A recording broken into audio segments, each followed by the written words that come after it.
Ladies and gentlemen, ladies, welcome to Oilers After Dark live stream game 9. The Edmonton Oilers are in Calgary to face on against the Calgary Flames. The Oilers are 5-3. The Flames are... Give me half a second here.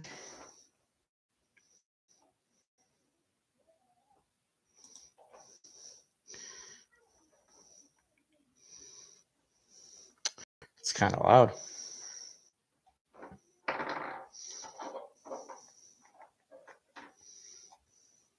Five and 1. Oilers 5-3. Flames are 5-1. This is a rematch of last Saturday's game, 2 Saturdays ago, when the Flames beat the Oilers 4-3 after going up 3-0 early in the game. Hi, Dan. Welcome back. See, the Flames are very well represented by you.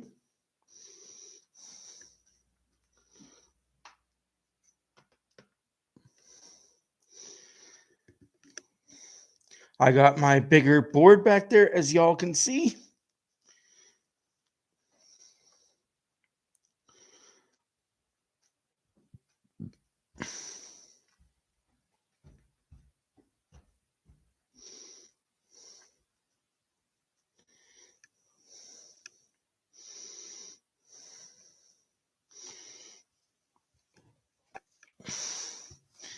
This was the old board that I was using. Yeah. I mean, you say they rock, I say they suck. You say tomatoes, I say tomatoes.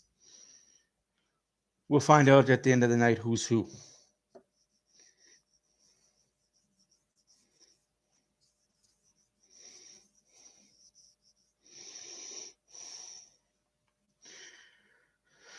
Welcome to my nightmare. Ladies and gentlemen, ladies, my name is Matt for Oilers After Dark. We are 2 minutes away from puck drop.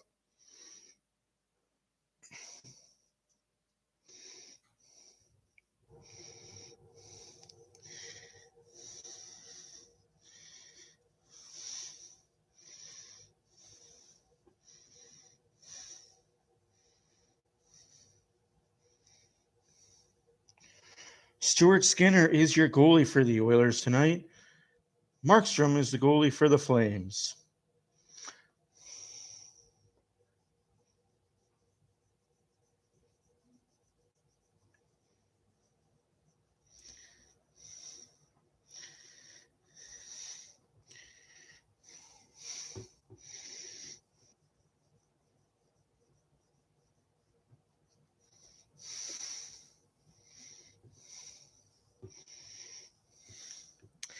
You can rewrite history and still lose the game, my guy. Yes, I'll be putting on my Oilers jersey shortly.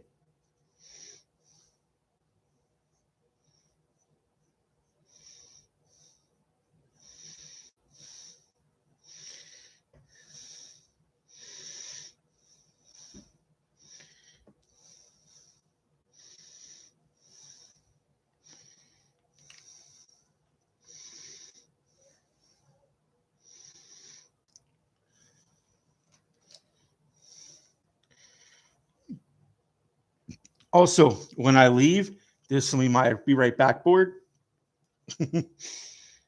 I got some shit together now, eh? Starting to look all professional. What's up?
Grin to win in Calgary. Relax, bud. It's been 6 games.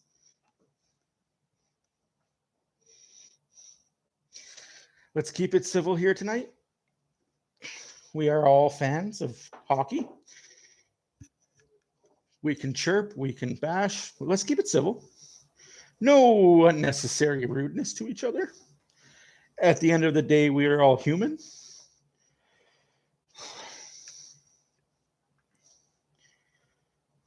Ooh, he said masquerade.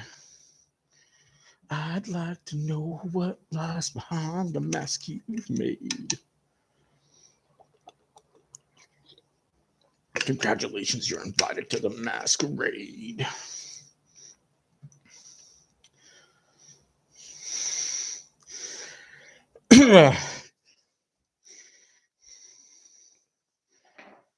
All right, Dan.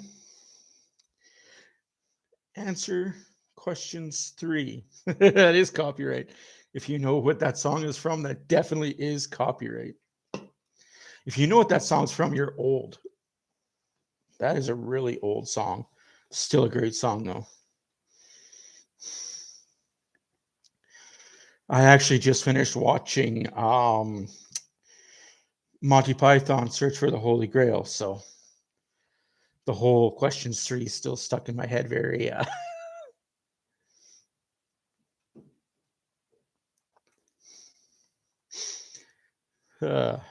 good times.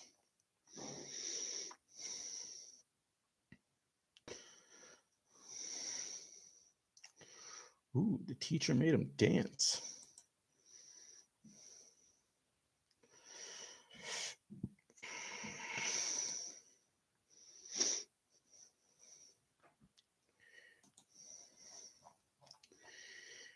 Pretty crazy night so far in the land of hockey. I'll get you going on the out-of-town scoreboards for this puck drop. Rocker did not know. The finals so far today, the Rangers beat the Stars 6-3. The Panthers beat the Senators 5-3. The Lightning beat the Sharks 4-3. The Kings beat Toronto 4-2. The Habs beat the Blues 7-4. Since the Blues have played the Oilers, they are on a 4-game losing streak. The Hurricanes beat the Flyers 4-3 in overtime. The Sabres beat the Blackhawks 4-3 in overtime. The Wings beat the Wild 2-1. That's your out-of-town scoreboard for Saturday night, October 29th.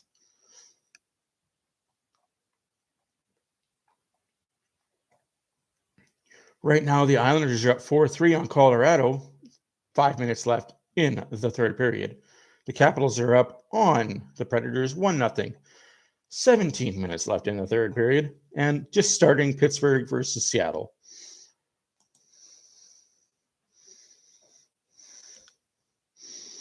I saw that. That's pretty cool. The good old OHL hockey game. Can't say I've ever heard that one. Unless you mean the good old hockey game, then yes, that is a good song by Stompin' John, Tom Connors.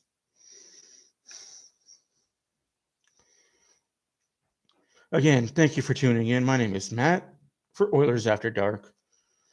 Comment, like, subscribe. Let's have fun. Let's see if we can get a couple more subs.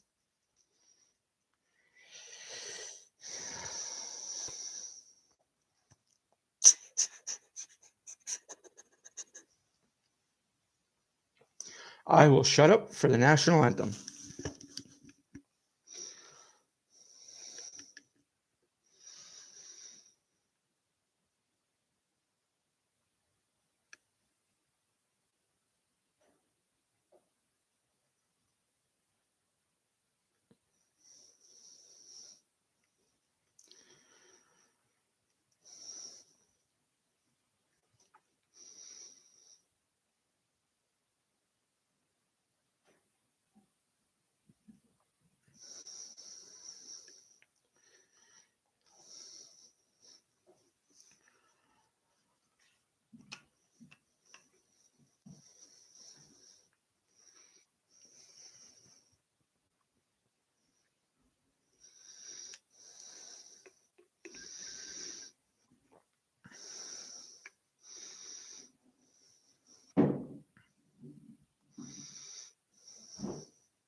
Here we go.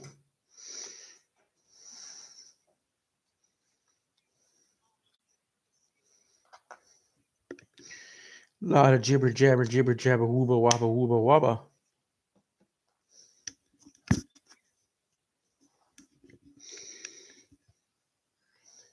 Round 2, Battle of Alberta. Skinner gets the start tonight.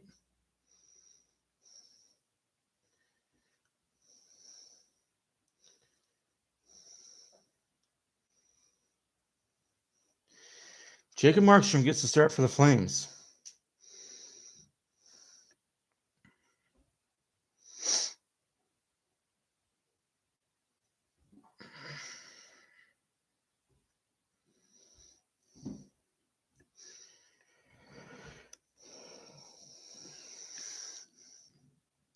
Draisaitl versus Backstrom. Start the game. Won by the Flames.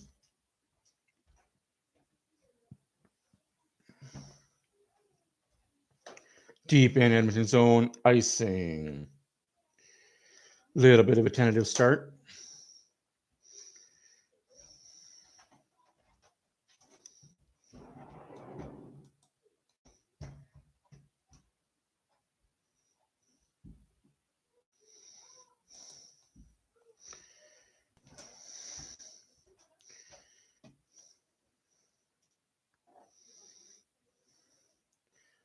I mean, the Flames have to have their entire lineup in every night. They don't have a farm system, so they have no choice but to play their top guys every night.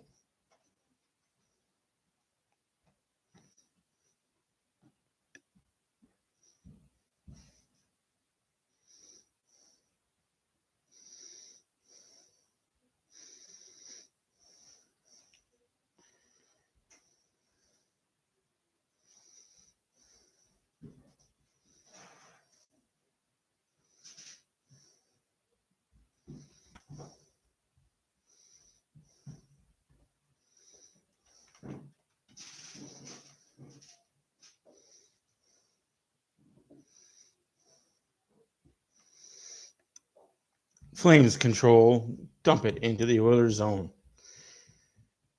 Off the glass, kept in by the Flames. Puck out to center ice. Hyman, puck pursuit.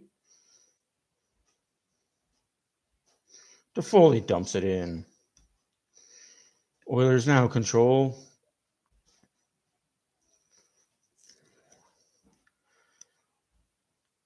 CC up the ice, dumping in at the red line. Nobody there for the Oilers.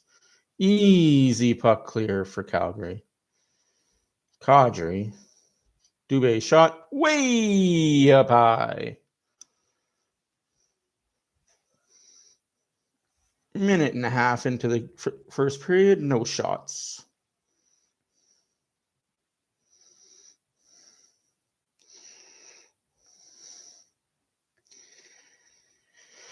Boy.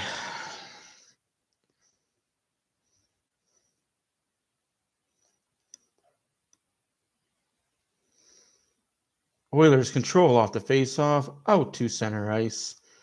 Yamamoto with Kane and Draisaitl. Jeez. Draisaitl loses the puck at the blue line. Into center ice. And Oilers regroup.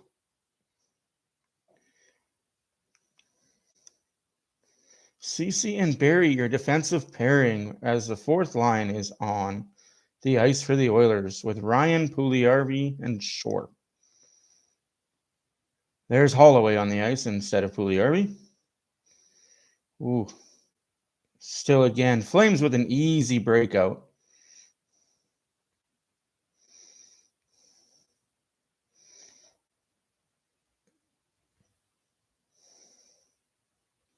Puck deep in the Oilers zone.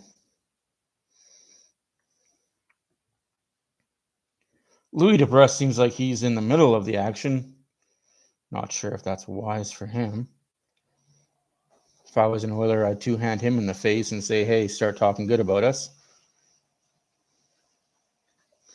Ryan McLeod loses the puck at the blue line. Back to Bouchard. Bouchard up the wall to Pugliarvi. Off the boards. Fogle puck pursuit. Takes the body. Tanev knocked over. Bad giveaway to the front of the net, and the Flames break out with numbers. Puck dumped into the Oilers zone. Bouchard to Kulik. Fogle dumps it into Calgary zone. Hanifin has the puck. Easy clear by the Flames yet again. Two players collide at center ice. Don't know if there's a call on the player, or that was just coincidental contact. Coincidental contact. McDavid drops to Hyman. Hyman shot, save, rebound over the glass. Oh, and the defense backs up on a line change.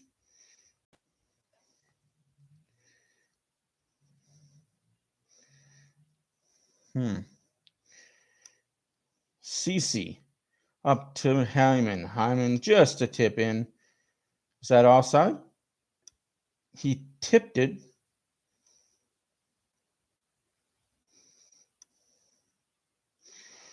Again, we just got to talk about how great the Flames are. Let's not talk about the pressure the Oilers have had. Let's just talk about how great the Flames are. Oy.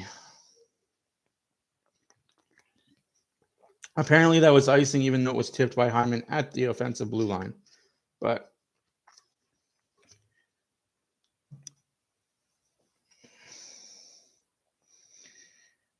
shot just wide.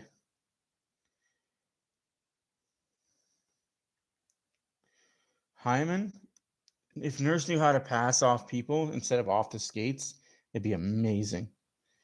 This line has been out there for a while. Shot save by Skinner.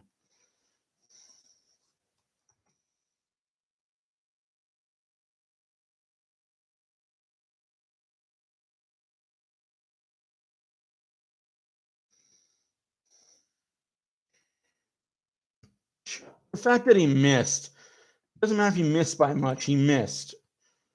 Jesus.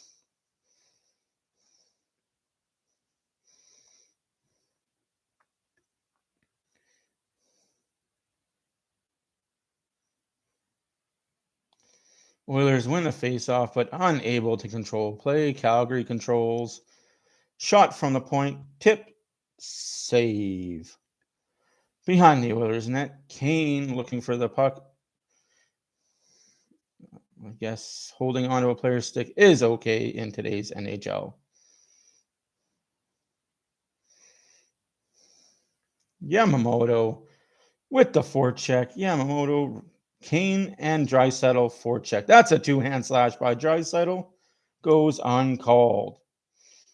That was a whack and a half, though, folks. Not going to lie, that should have been two. He was Paul Bunyan on that one. That should have been two for hacking. Shore controls. Holloway shot just wide. Shore puck retrieval. Back to Holloway, back to Shore. Shore, this fourth line buzzing. And smart move by Bouchard to back up and set a pinch. Puck deep in Oilers territory.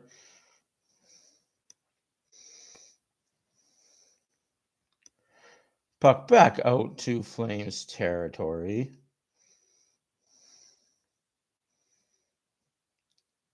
Is Rooney officiating this game? Because I think his brother's in the Flames jersey. That'd be freaking hilarious. Reffing a game that your brother's in. Only in the NHL would you be allowed to do that. And our third line does good. Oh, McDavid shot off the post over McDavid's stick. 2-on-1 for Calgary. Shot saved by Skinner. Back and forth action. Everything you expect to see from a Battle of Alberta. 13-12 left in the first period. Shots are 2-2. Game is tied 0-0. Let's go, Oilers. Majapani on the wing. Shot. Save.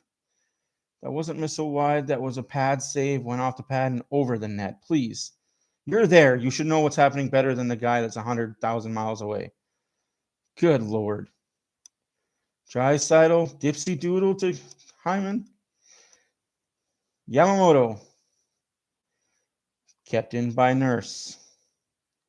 Kane, Draisaitl, and Yamamoto are your lineup for the ice right now.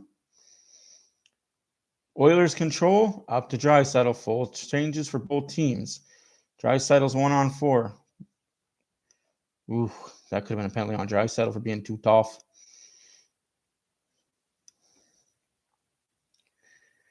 McLeod to Fogle. Fogle. Pugliarvi. Down to McLeod. Out of play. We might be going to commercials.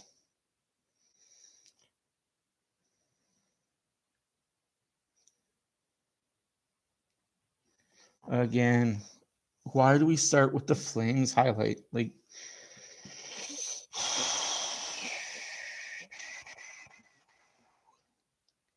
imagine if the Flames were a shitty team and they had to actually talk about them and actually had to be, like, hype up the bad team.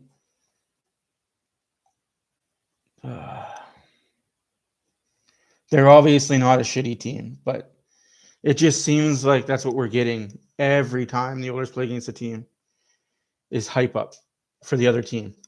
It's weird. I don't understand it, and I won't pretend to understand it. We'll disagree with that. I won't even agree to disagree. We're just going to flat up disagree. I will never say that the Flames are better than the Oilers. Oof.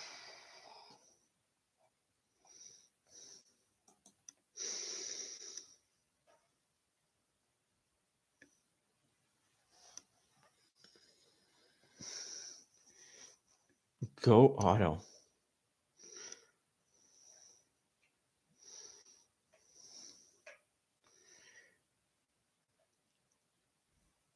Was that Hal McLeod and John Johnson?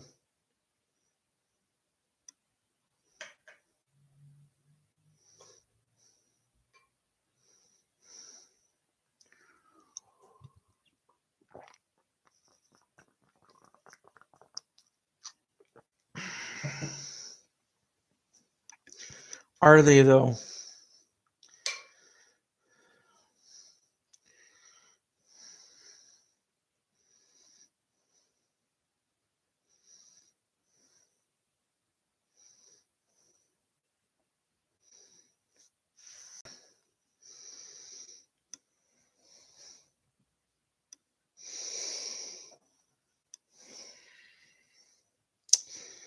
I'm going to have to see it to believe it.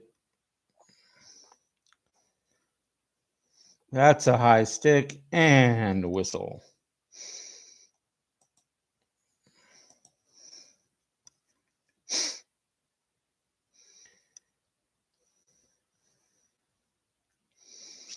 I'm telling you guys, and I said at the beginning of the season, and I know Braden, one of my Oilers After Dark cohorts here, doesn't agree with me, but I said wait till 40 games in the season, and you're going to see Kadri and Huberdeau back off and not be very good for the Flames.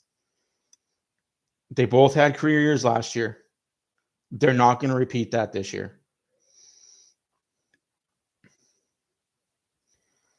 Flames make the playoffs because Pacific Division outside of Oilers Flames isn't very good right now. Vancouver's trying. They're 2-0 after going 0-5. But I digress.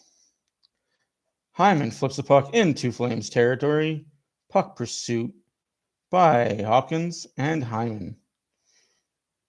Steals the puck. Hopkins in the corner.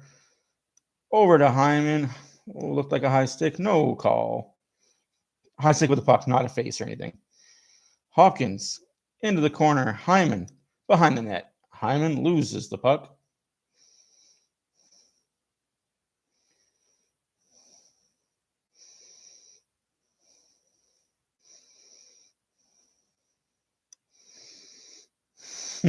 That's usually how it goes. Last team standing is the better team. And I believe last year that was the Oilers.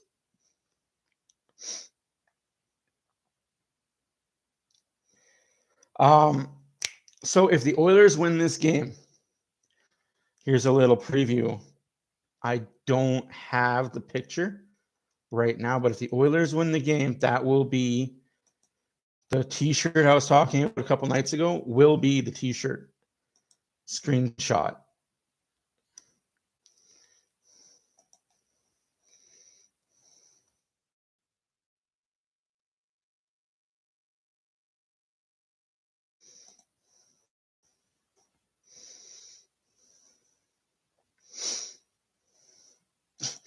One guy shouldn't have mattered as much last season. You guys had that series in hand.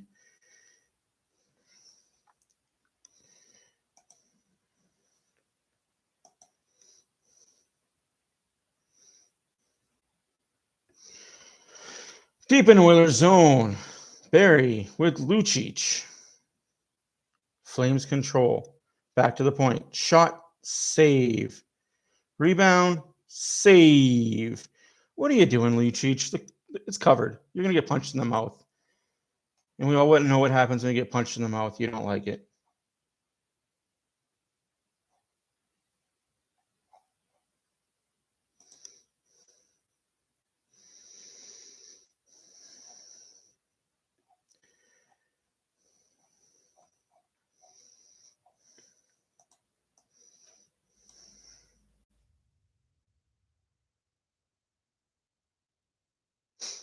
Oilers win face-off.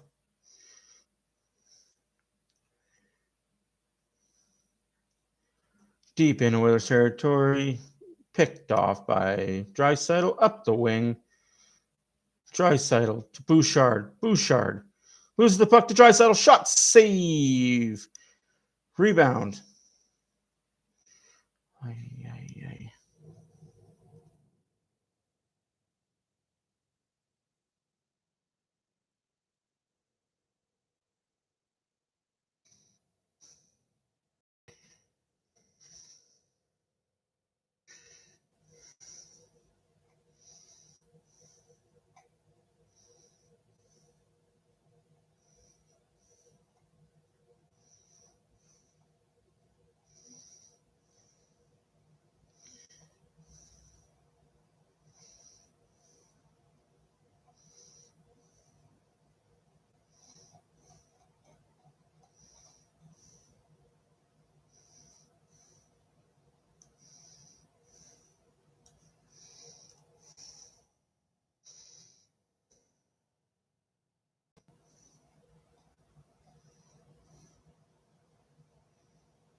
Oilers control.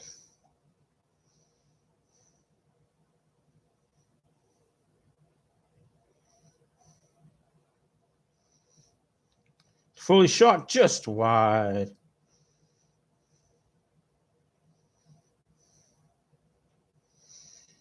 We already have a bet on today's game, my guy.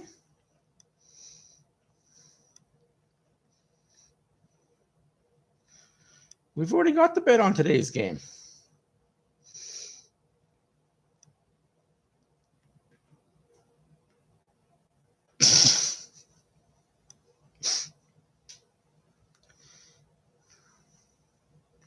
Oilers win, you shave your head. Flames lose, I shave my head.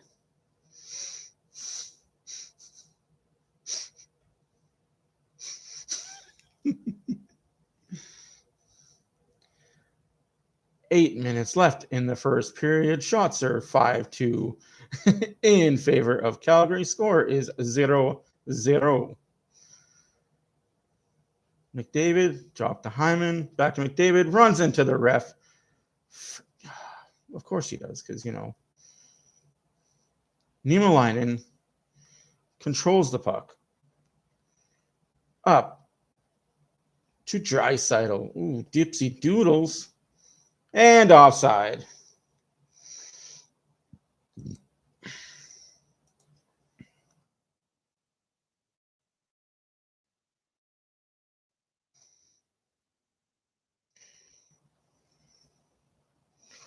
Ooh. Keep your head up, kid.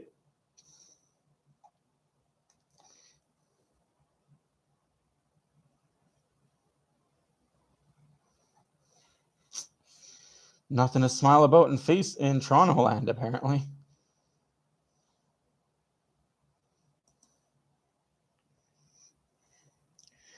According to my friend who is in Calgary right now watching this show, not this show, but watching the Flames and the Oilers, he said that there's probably 60-40 in the fans tonight. The Sea of Red didn't show up.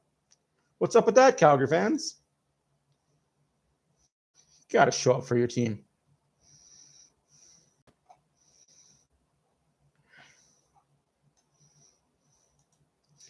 Y'all got to show up, win, lose, or draw.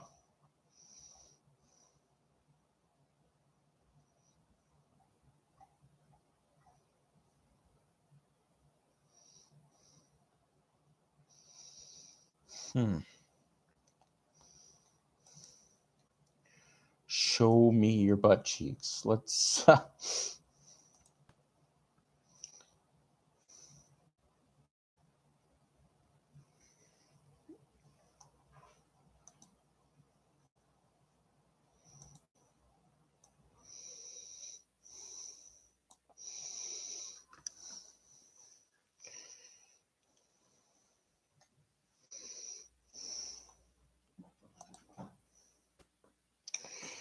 Didn't look like much, but Huberdeau could be gone for a portion of the game.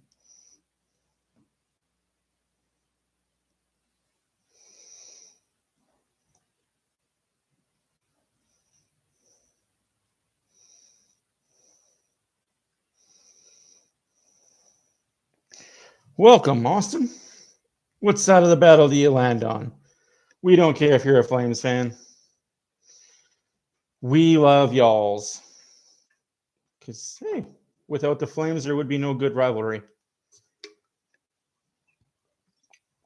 Flames control the puck deep in Oilers' zone. Oilers clear the zone, and there could be a fight or two. So who's getting the call? Oh, Lucic, you boo-boo. Who you? Who you? This is what I mean. This is what I mean about players chirping at the ref. Where's his C? Where's his A? It's not on his jersey. Quit your chirp and go sit down for 2. That's a slash, my guy. Like, whether you like it or not, you can't slash the stick out of his hands. Brings back to, what did Kane say to that ref to get a bench minor for unsportsmanlike? Must have said your wife was good last night, but who knows? Players get away with a lot when it comes to chirping refs.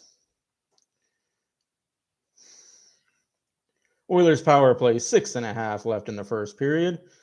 And the Flames clear. A minute and a half left on the power play. That is not looking good early on this season. The circus of passing looks pretty on the ice and on TV, but not very good when you want to score goals. Barry to Draisaitl. Draisaitl down, back to Draisaitl, just behind him. That's what I mean. The passes, passies. Coleman shot, saved by Skinner, holds on. The puck should never be in your zone if you're on the power play. Just a word to the wise.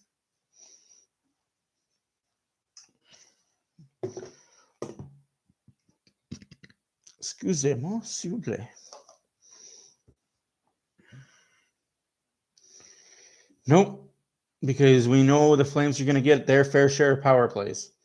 If you don't capitalize on yours, they will capitalize on theirs. They are a good team.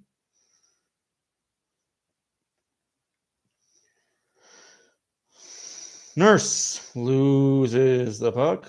Bouchard, Nurse, Pugliarvi, second unit out there. 44 seconds left in the Oilers power play. 5.5 left in the first period. Dump it in. McLeod.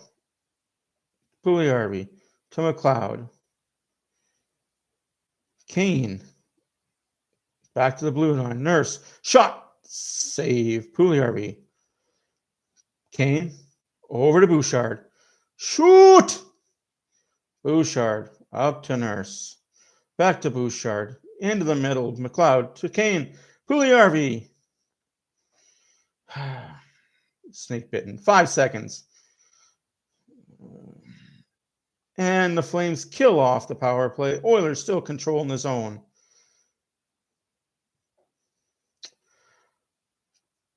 Puck is over the glass. It took a second or two for the ref to realize it. Still, nothing. First period. Oilers had their first power play. First power play for the Oilers resulted in nada tang. Still 0-0.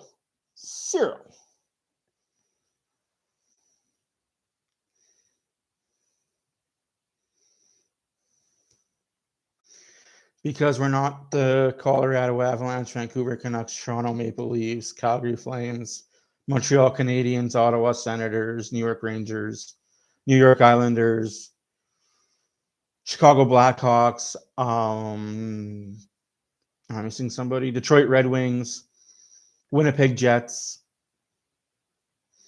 Dallas Stars. Am I missing a team that just has one power play unit? Yeah, because our second power play unit is actually pretty good. Because we can afford to put them out there and know that they may not score, but they're also not going to get a goal against.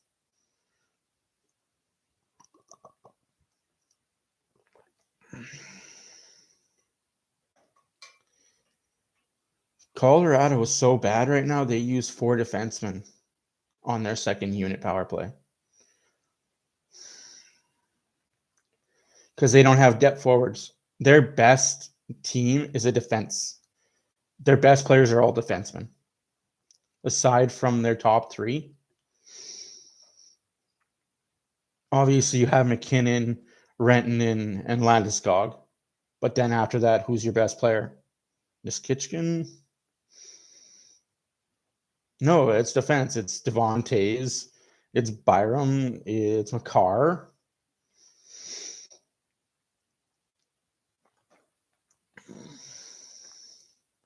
Oilers have a stacked lineup of forwards, but not deep defense. If you would just switch some of our top forward skill for the Avalanche skill defense, I think the Oilers would be unstoppable year in, year out. Wouldn't matter what goalie we had. If we just had better D, no team could skate with us.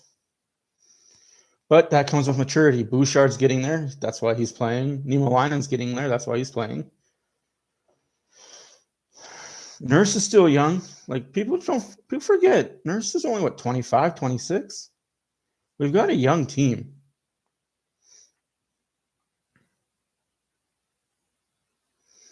Oilers lose the faceoff in the Flame zone. Devon Shore pumps it into the corner, gives chase, and the puck is out. Brett Kulak controls the play in the Oilers zone. Yeah, that is a good sign. Let's hope that he can use that wrist shot and score some goals, put some points up, get his confidence, stay in Edmonton. That's ridiculous. 2 games in 9 days, and the Oilers are playing 5 games in 6 or 7 nights. That's insane. I got an interesting stat for you guys in the chat at the first intermission. Let's go, Oilers. Calgary sucks. Wow. The fans have taken over the Saddle Dome right now.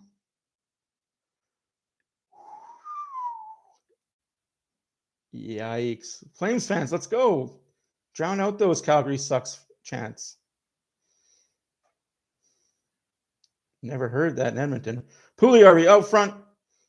Oof. Hopkins. Hyman.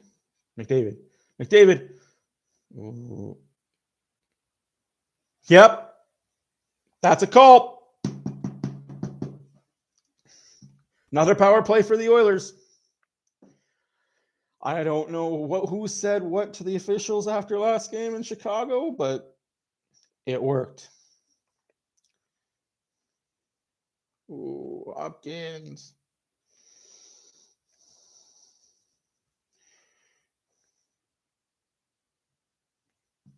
It's not much of a cross check, but it's a cross check that has to get called. You gotta call it. Louis, enough. Like, they didn't call those in your day and age. Jesus. Oh, miscommunication off the face-off. McDavid at the blue line. Skates backwards into the corner. Up to Barry. Hopkins. Shot. Hopkins. Barry. McDavid. Skating in. Barry. Somebody shoot. Hopkins passes. That could have been closing hand on the puck. Shot. Save, block, rebound. Just wide. Hopkins. Battle for it all along the wall. Oilers win the battle. Keep the puck in. David. Draisaitl. You need to score on this power play, Oilers, because the next one's going against you. And I guarantee the Flames will score. Saved by Markstrom and held on. The Flames are playing the bend but not break defense. 58 seconds left on the penalty. 2 minutes left in the first period.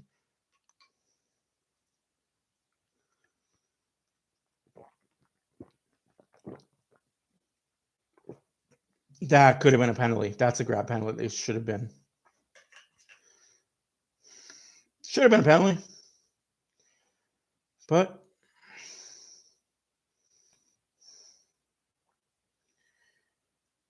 Oilers win the face-off. 50 seconds left and cleared out. Breakaway for Calgary. Toffoli shot. Save! Cannot have that on your power play. Oh my gosh. Draisaitl up to Pugliarvi. Pugliarvi. Hyman. McLeod. Back. Bouchard to Nurse. Oh my goodness.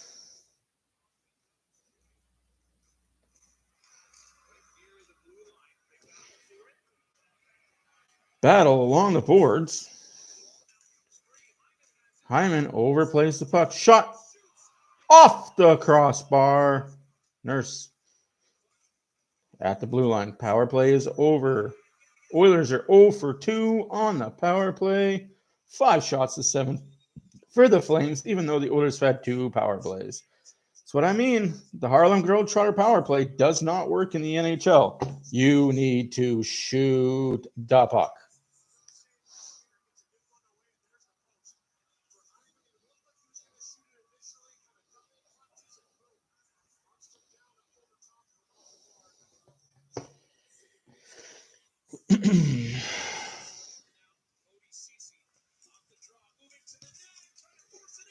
Shot, save, scramble, still there.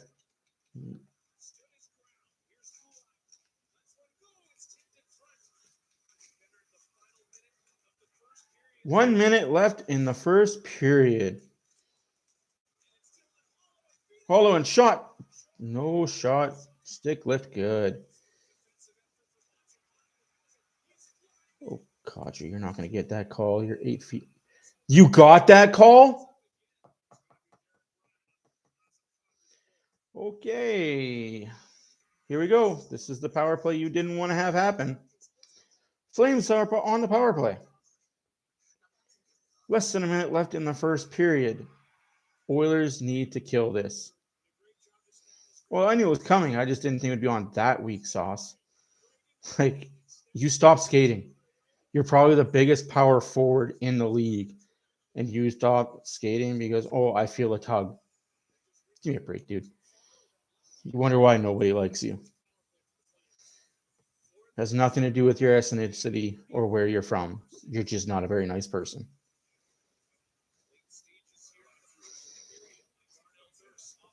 27 seconds left in the first period. Flames are on a power play. Oilers are 0 for 2. Let's hopefully the Flames can go 0 for 1. Oh, Garbagino.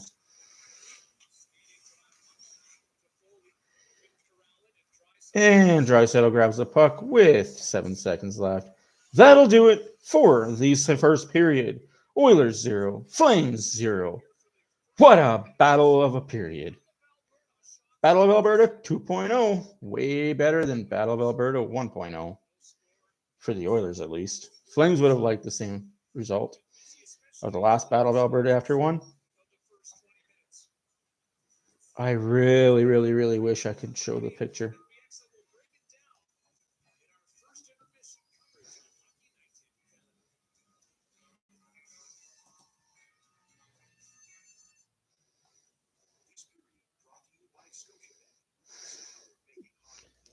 This period brought to you by Scotiabank. My daughter's asleep.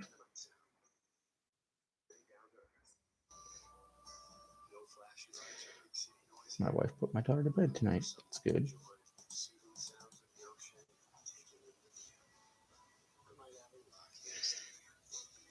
I'm going to see if this will work. I hope this works because that would be epic.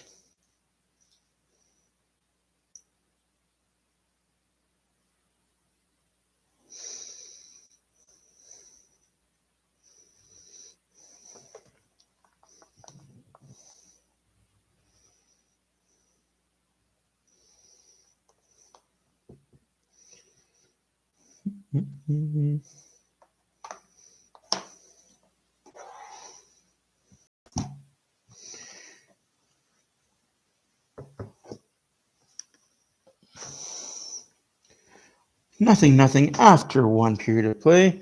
Oilers have had 2 power plays. Flames have had 1. Let me know your guys' thoughts so far on how the game has gone so far in your eyes.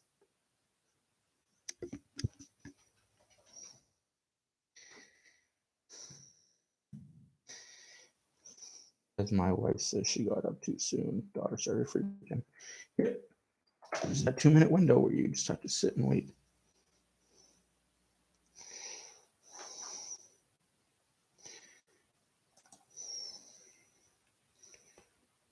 Yep. Flames are starting the second period on the power play. So Dan the man.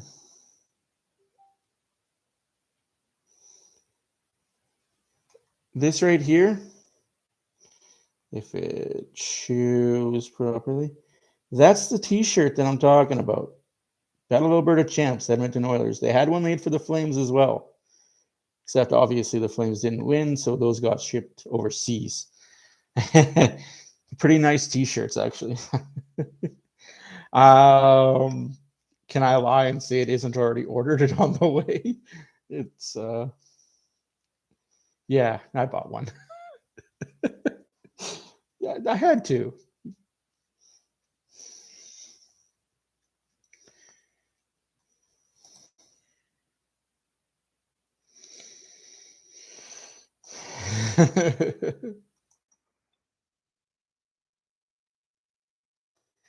No clue, my love. No clue.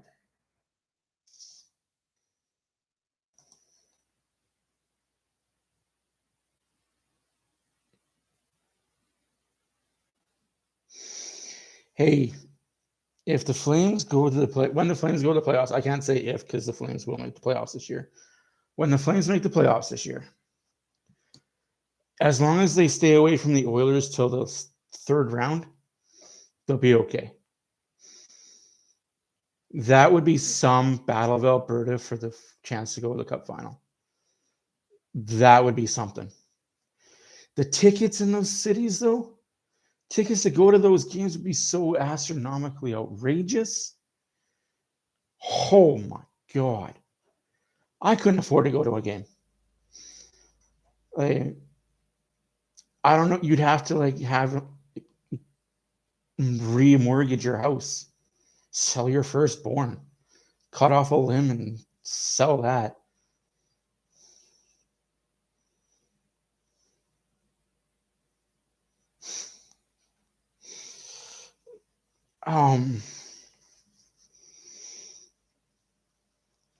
I think you're going to see a lot of Oilers Flames playoffs in the next 10 years, just like we did in the 80s. Do I think it'll be Oiler heavy like it was in the 80s? Probably not, just because the Flames are a better team and the Oilers don't have a phenomenal team that nobody could beat. Let's be honest, that Oilers team will never be replicated ever again. It was just a perfect storm of talent, grit, and goaltending that helped them win those cups.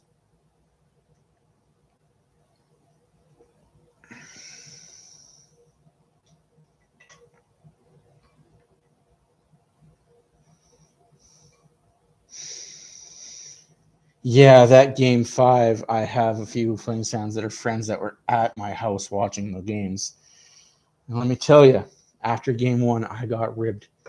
I got called every name under the sun. How can I cheer for such a bullshit team? Letting in goals from the center ice. You expect to win a championship with this type of goaltending. Your team's garbage. You suck for cheering for this team. Oh, I had it all. Game 2 happened. Whew. Not at all. Not at all. The reason why I'm saying I don't want to see the Flames and Oilers play each other in early rounds is because I don't want to see that battle happen till later on in the rounds when it actually means something.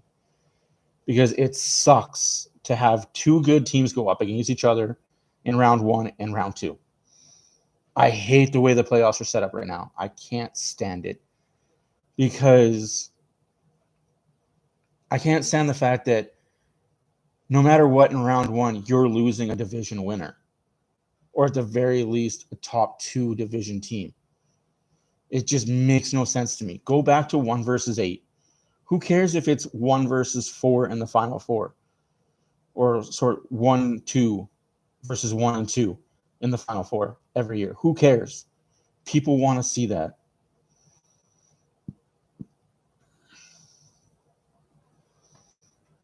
That's exactly it. This year is which team is going to beat Colorado to go into the finals for the West.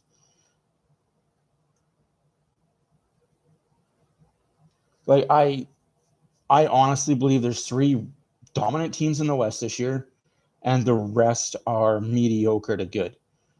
You have Colorado, you have Calgary, you have Edmonton. The rest are okay, but not going to touch those 3 teams. And the worst part about it is you have Calgary and Edmonton that could play each other round 1 or play each other round 2. I disagree that the East is tough this year. I say the East is tough every year because they don't travel. And I'm a big fan of travel kills you in the regular season. No, but again, they're not an elite team like Calgary, Edmonton, or Colorado. That's why, I mean, like, there's 3 elite teams in the West this year, and then there's everybody else. And say what you want, Vegas being good. Talk to me game 25, game 30, and tell me how good Vegas is. Vegas has played nobody. They played LA, Arizona, San Jose. Who have they played? Toronto on a back-to-back. Like, they haven't played anybody. I'll be completely honest. Vegas has not played anybody. The Oilers have had the toughest schedule to start the year.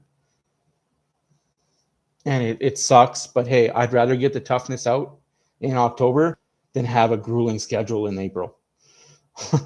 Hey, March, April having a grueling schedule sucks. So my first period knowledge, the Oilers' longest break this season is 3 days between games. 3 days off. That's all they get all season, and that's Christmas break. The rest are day off, game, day off, game, 2 days off, game, day off, game, game, game, day off, game, game, game, day off, game. It's ridiculous. I don't know what the other team's schedule is because obviously I focus on the Oilers. But their schedule this year is tough for days off. Why are people saying Philly is bad?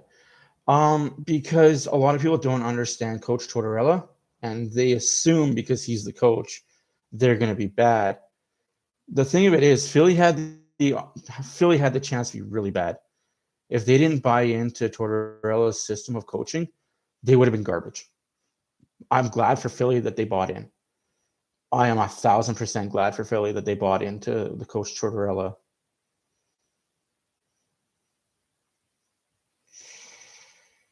Well, like you said, I don't believe in Tampa. I honestly don't believe in Tampa this year. Tampa hasn't shown me anything this year like they were last year, the year before that, the year before that. I think it's just because they've been in the Cup final for so long. Ooh. This year they're going to fire the coach this year? Or next year off season?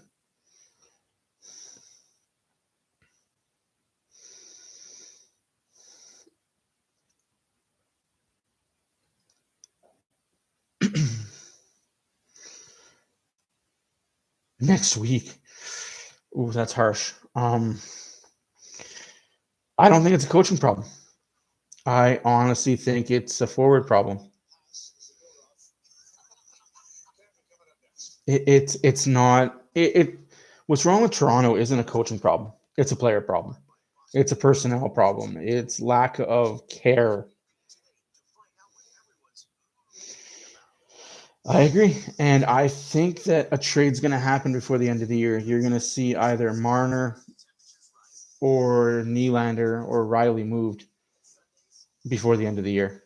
They can't continue playing with that heavy of a cap and not getting results.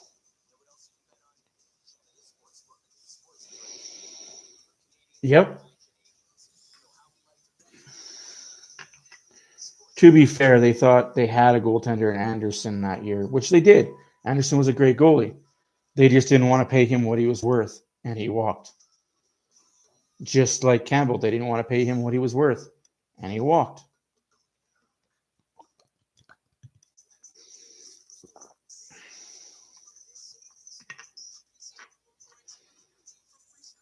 If they had Kadri and Hyman, they very well. Because Kadri and Hyman are two players that are hounds on the puck. They are bloodhounds on the puck. I don't think Carolina. I think Carolina relies too heavily on Freddie Anderson, and that's why I don't think Carolina will get past second round. Is because Anderson gets relied on way too much in the regular season. Come playoffs, he blows. I just think I don't think Carolina's good enough.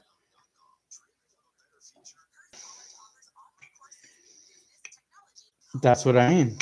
What happens after Freddie gets injured this year again? Because it's going to happen. He can't play 60 games a year and not get injured. The same thing's going to happen next year. He's going to get injured. Team's going to suck. And that's why I like our goaltending situation as much as people are bashing it. We've got a solid 1A and 2A. We don't have a 1, maybe a 2A and a 2B. Don't mistake the numbers. Campbell's a great goalie, and he's going to prove it in November, December. You know what? I really do hope the Oilers win the Cup for Ben. That would be amazing. That would be the story of the year to win a Cup for Ben.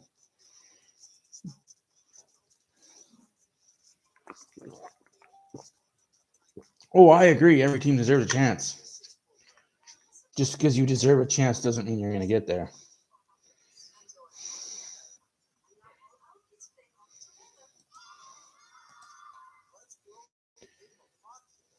Like, oh, she's so tired.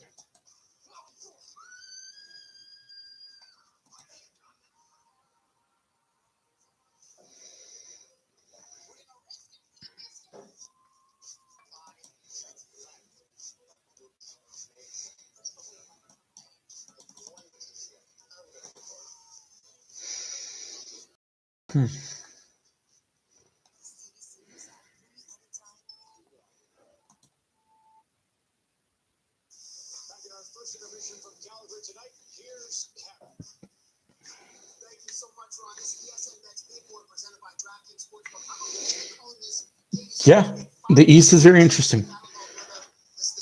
I don't understand what the East is, to be honest with you. I think the East thinks they're just going to rely on the no travel they have and just steamroll teams that do travel. Like, I know people keep saying, well, that's an excuse that the people out West make. No, it's a valid excuse. How close are 10 teams in the East together? How close are they? Within 3,000 miles? Like an hour and a half, 2 hour drive from each other? Literally, 10 teams in the East are within 2 hour driving distance.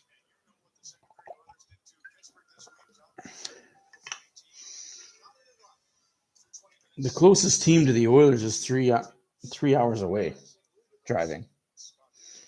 Yeah, that's an half hour flight, but it's more like an hour and a half when you load, fly, unload. But that's why part of me wishes I cheered for a team like Pittsburgh, Philadelphia, Washington, New Jersey, the Rangers, the Islanders, Carolina, um, Buffalo, Toronto, Ottawa. All those teams are within a 4,000 mile radius of each other, which is scary. Oh, and Columbus is in that too. I forgot Columbus is in the East now. Like, it's scary how close the teams in the East are to what as compared to the West, where it's so spread out and we have to travel so much.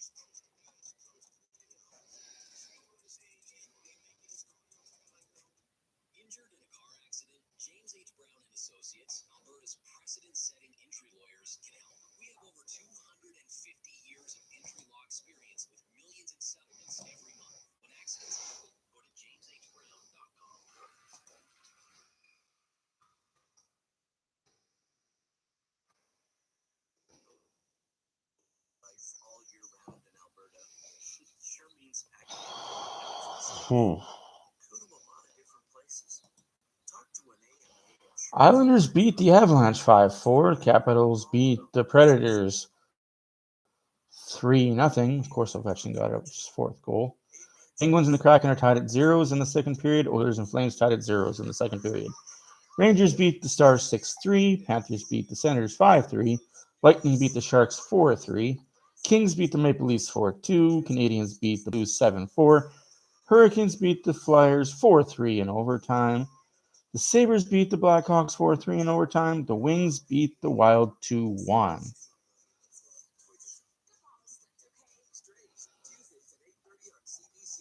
A lot of games again tomorrow night. Tomorrow night, you have Columbus at the New Jerseys, Wild at the Blackhawks, Rangers before they go out on 14 on the road. Maple Leafs are in Anaheim. The Jets are in Arizona.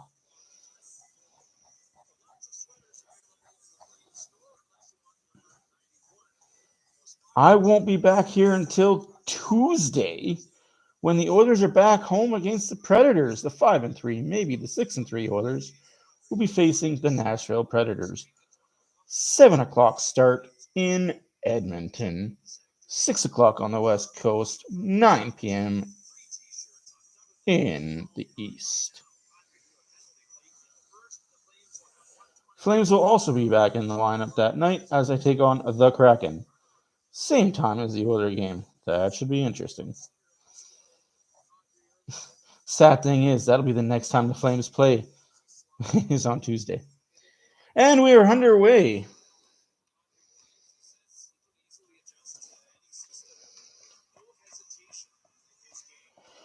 Calgary wins the faceoff. They are on a power play. 1:15 left. They control it in the Oilers zone. Chopped off the puck. Draisaitl up the boards to nobody. Controls at the blue line. Pass to Toffoli. Shot.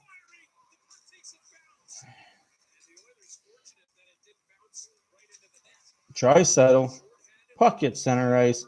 Draisaitl, Yamamoto, Draisaitl shot, save, rebound. Puck is still there, loose, and Markstrom covers up. 44 seconds left on the power play. Minute and 45 seconds in to the second period.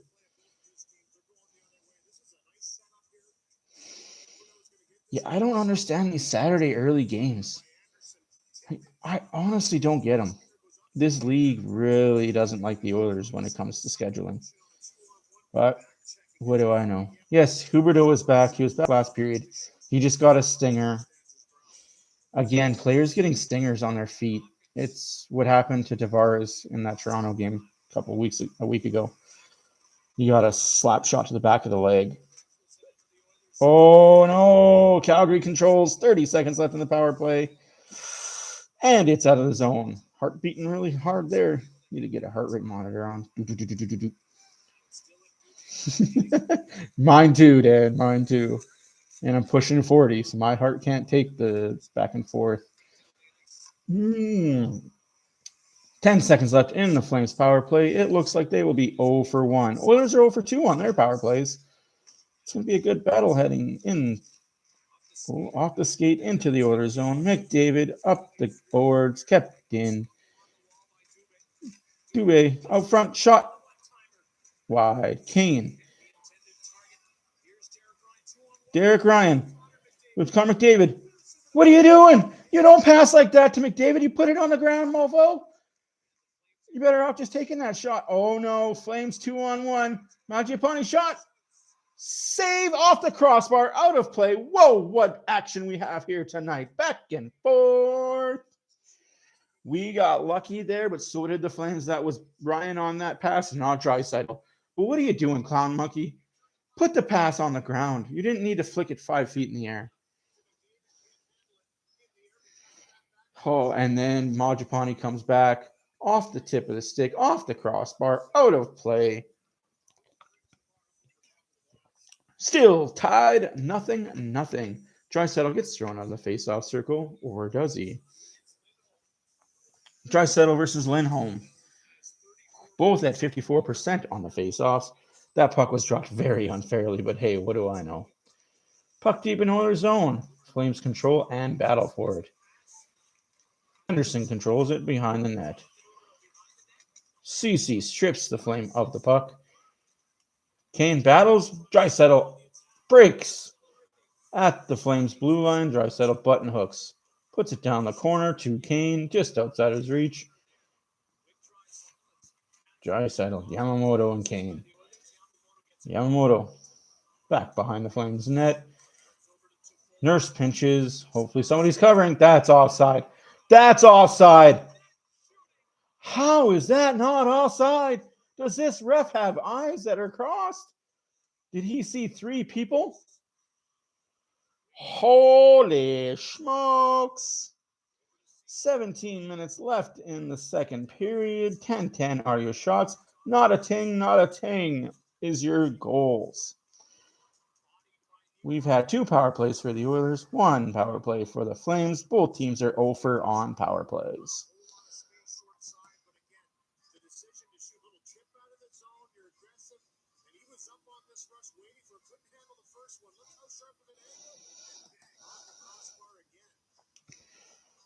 Oof. Crossbar. You get a crossbar. You get a crossbar. You're white in a white jersey. You're in a red jersey. You get crossbars. Flames win the face-off deep in the Oilers zone. The Post is winning tonight, 2-2. Actually, the Post is tied. Oh my goodness, that's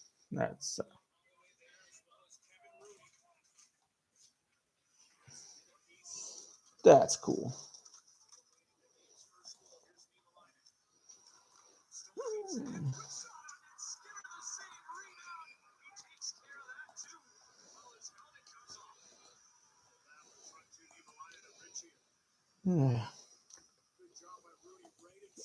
They're bound to happen eventually.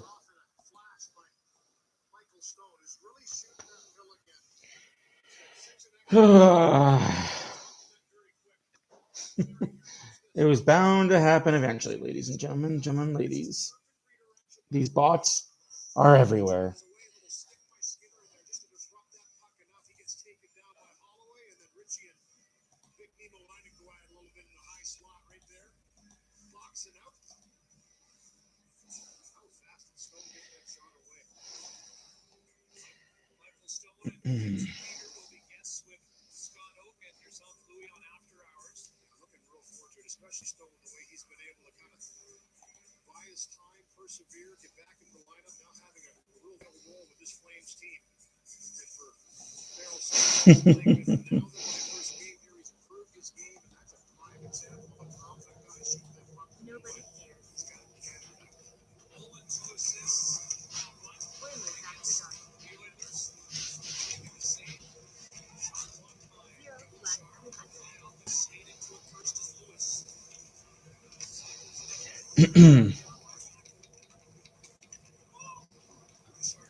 Yeah, I agree. That is surprising that doesn't happen more often. Sorry, I was dealing with some stuff. Penalty coming up against Calgary. Oilers control at the blue line. Pugliarvi, no, cannot control a puck.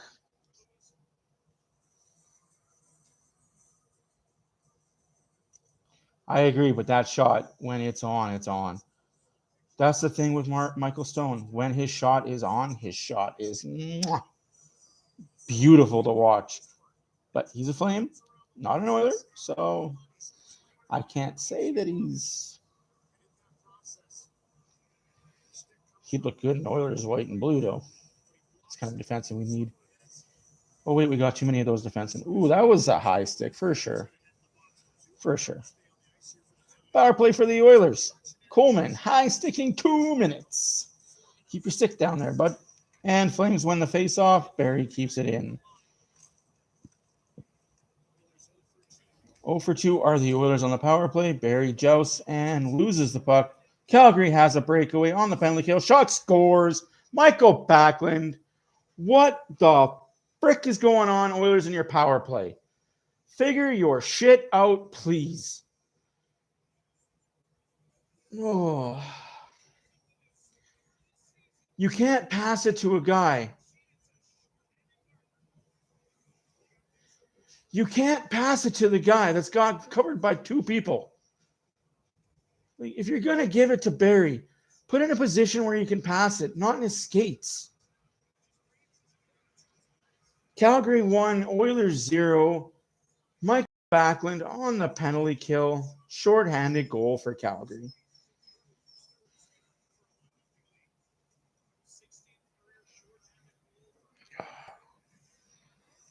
Oilers need to wake up from whatever early season funk they're in that they think they can pass power play.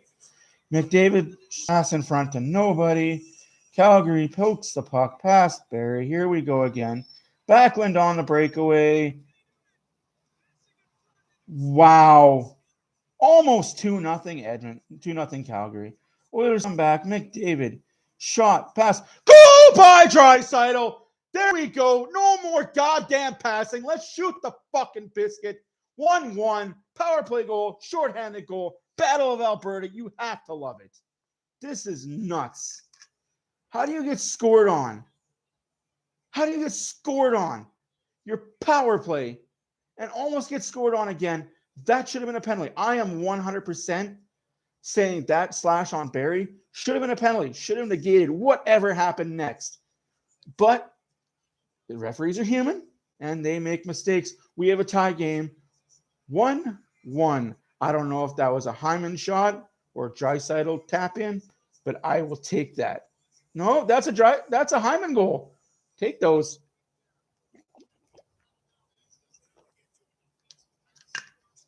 We have a 1-1 game. That's not a Draisaitl goal, ladies and gentlemen. That's a Hyman goal. Draisaitl didn't touch that puck. That was all Hyman. It went off the Flames defenseman. So Hyman gets his goal, assisted by McDavid. I don't know who the other assist will be. What the fuck happened? I don't know, man. Battle of Alberta happened. Shot wide. Flames control play in the Oilers zone. Nurse, McLeod, Fogle, Pugliarvi on the ice. Nurse jumps up because he is the fourth forward. Nobody's covering for him. Does he not realize nobody's covering for him? Nurse to backdoor to Pugliarvi. Cannot finish. My guy learned to skate a little bit. 3-on-2 for the Flames. Back check by McLeod.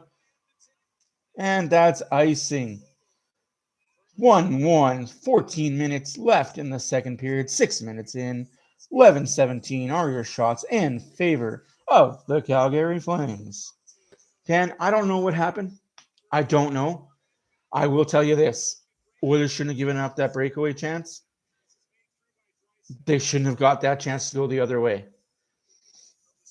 They gave up 2 breakaway chances on their power play, and that just cannot happen if you want to be a good power play team in the NHL. Should not happen. But we take those, and we move on. Tie game like it never happened. 13.5 minutes left in the second period. Score is tied. Unos. And that's a penalty. No call. Get that. I'm seeing a lot of missed calls in this game in favor of the Oilers. So somebody said something.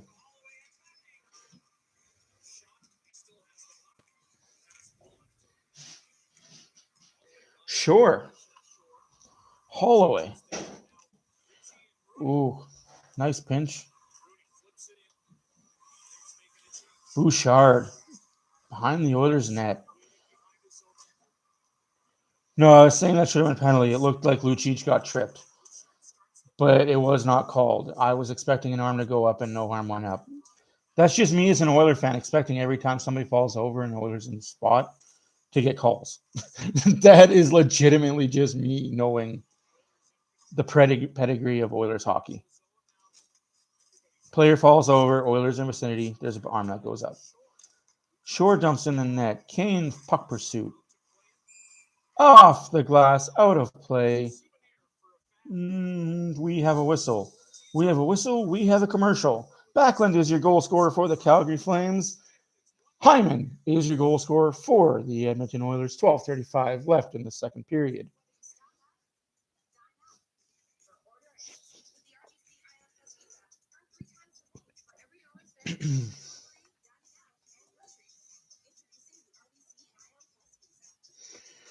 I didn't know if you get a point tonight. Who did I pick?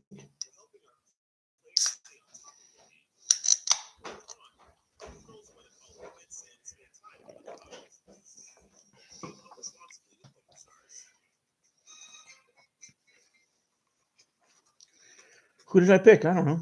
No, I said I picked. Oh, you picked Hyman? You. Barry. I was thinking it was Barry's night to get a goal.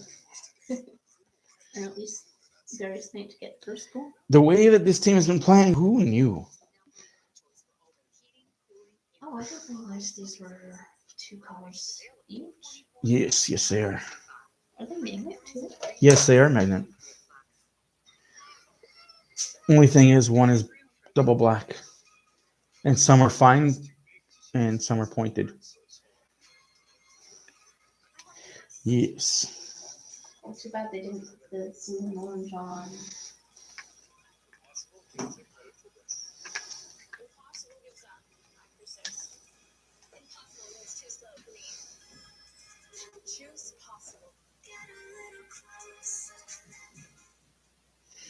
Do I really want the Oilers to win tonight? Of course I want the Oilers to win tonight. I do want them to win tonight, but I want them to win a close game. Because winning in a blowout does nothing for this team. Honestly, if the Oilers win tonight and it's a blowout, it doesn't do anything. Oilers win tonight and it's a close game that they had to work their asses off for. That says volumes about this team. The Flames are going to win, and hopefully tonight. Hey, if the Flames win, Le Chapeau tap to you, sir. And the tip of the hat to the Flames. They were the better team tonight. Just like they were the better team in the Battle of Alberta round 1. Tip of the hat.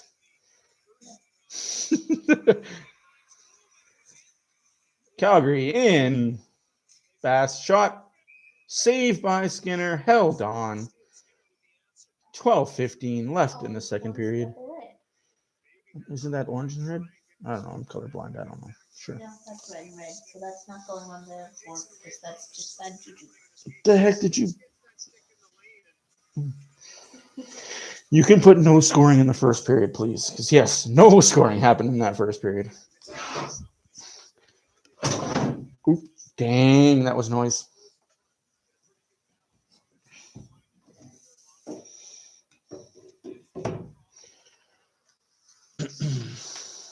Oilers control in the Oilers zone. Up, out of play. That is a penalty, delay of game. Calgary on their second power play. Let's see if the Oilers can get a shorthanded goal and the Flames can get a power play goal. 2 for 2s. That's for the saw. Do you want to put it back on the saw? I don't know where the saw is. Oh no.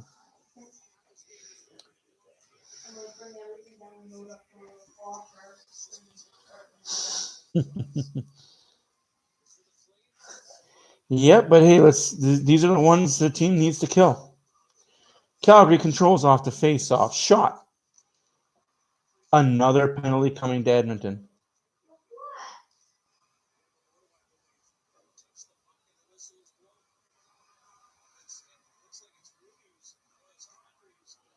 No, sorry. Penalty to Calgary. 2 minutes for high-sticking. Kadri is in the box. My bad, folks. Just the way that looked from my small TV over here, my little camera, it looked like it was a penalty coming up against Yamamoto. Wow. Sutter is pissed. See what I mean? I don't like this little tiny screen I got. I can barely see anything.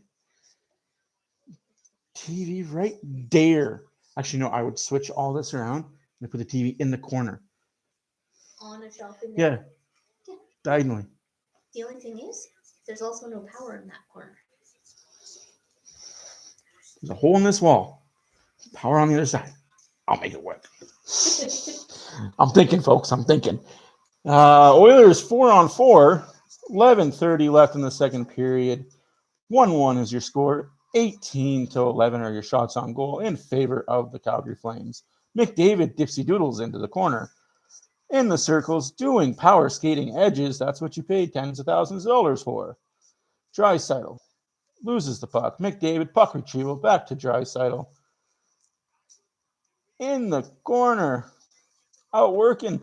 Draisaitl in front. Oh, he just can't get that shot off. What a play by the Calgary defense, laying out his body. You go snow angel like that, the player's not going to shoot. I would. You're going to dive? Take a puck to the lips. Kulak. Draisaitl. Draisaitl leaves it for Bouchard. Bouchard leaves it to McDavid. McDavid to Draisaitl. They are buzzing Globetrotter-style hockey. And no shot. 32 seconds left on 4-on-4.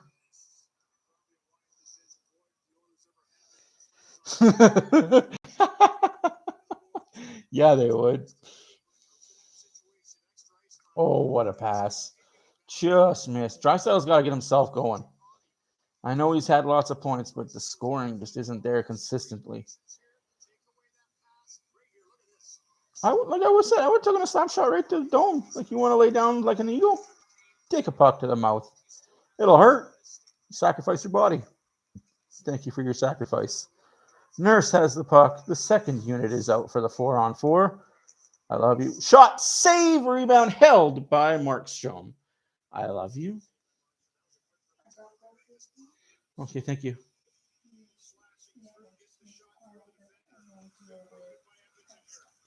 Okay, I can do that. Markstrom has looked good. Markstrom and Skinner have looked good tonight. Both coaches made good coaching decisions on who should play this as goalies. There is no goaltending controversy in Edmonton. It's just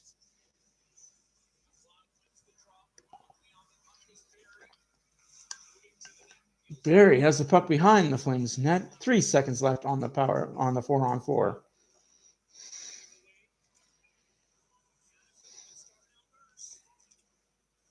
Nurse to McLeod.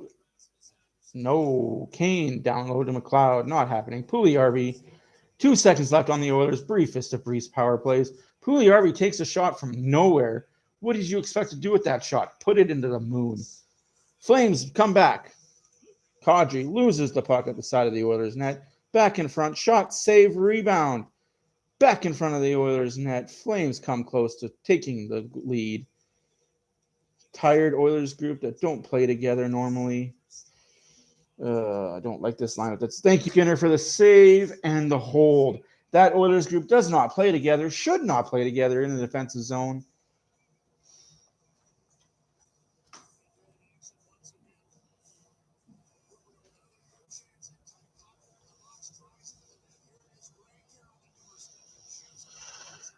If dazzling moves were a thing, the Oilers would be the greatest team on earth.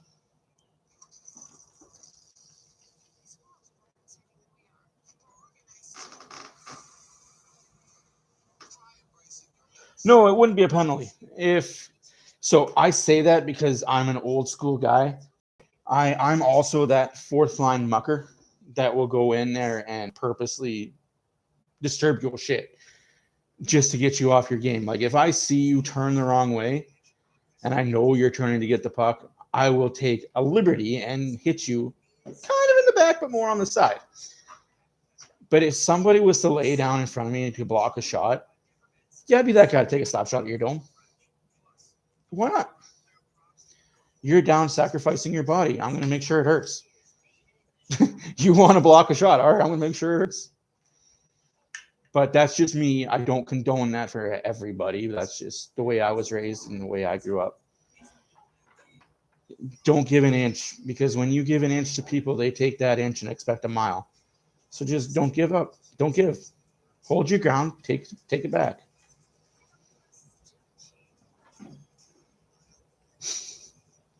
And I say that about a Flames player. I say that about a Flames player too. If you've seen Darnell Nurse or Draisaitl or any Oiler lay on the ice to block a shot, bam, slap shot. Like, I know you're going to block it, but I'm going to make sure it hurts. You want to block it? It's going to hurt. Just the way it is, man. Like, I don't like what the NHL has become as a non-hitting, razzle-dazzle type league. It's true. It's true for anything. If you give somebody anything, they'll expect you to give it, and then they'll take more the next time.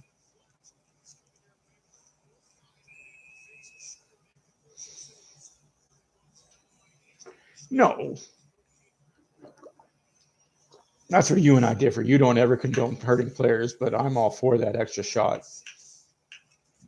Nurse is good too. Nurse is good to you guys. He is bad at times. Bouchard battling for the puck in front of the Oilers net. Fogle chips it. Fogle and Derek Ryan both on the puck together. They almost became kissing cousins. Kulak down low. Fogle. Shot blocked. Fogle, Derek Ryan, and Shore. It's a pretty good fourth line. They're not going to get you very many points, but hey, goals don't go in with them. That's offside. Okay, maybe not. Bouchard with the shot. Saved by Markstrom in the corner. Lucic skates out to center ice. Loses the puck on Kulak. Shore. Fogle shot. Save just wide. What a squeaker. Almost goes in net. Markstrom not looking too shabby. That was a good save. Another shot saved by Markstrom. What is Markstrom doing now? Why would you put your arms in the air? Like, what's going on? Like, dude, you made 2 saves. It was good. Holloway is on the third line. Fogle has been dropped down to the fourth line. Holloway's minutes will increase as he gets over his headache that he had.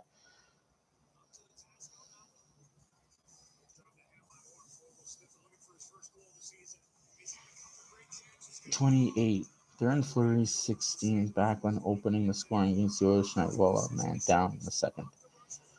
Who was down? Oh.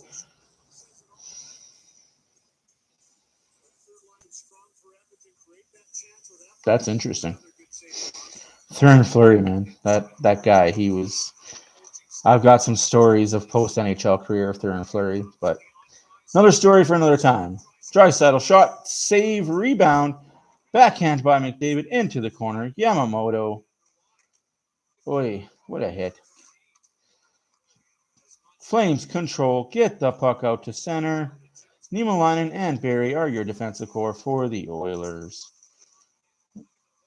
Yamamoto gets the puck to Draisaitl. Draisaitl has Barrie coming up. Hopefully somebody's coming for Barrie. Yamamoto in center of the ice cannot control the bouncing puck. Barrie battles with Backlund at the half wall. Kane plays defense. We have a penalty coming up against the Oilers. No, we don't.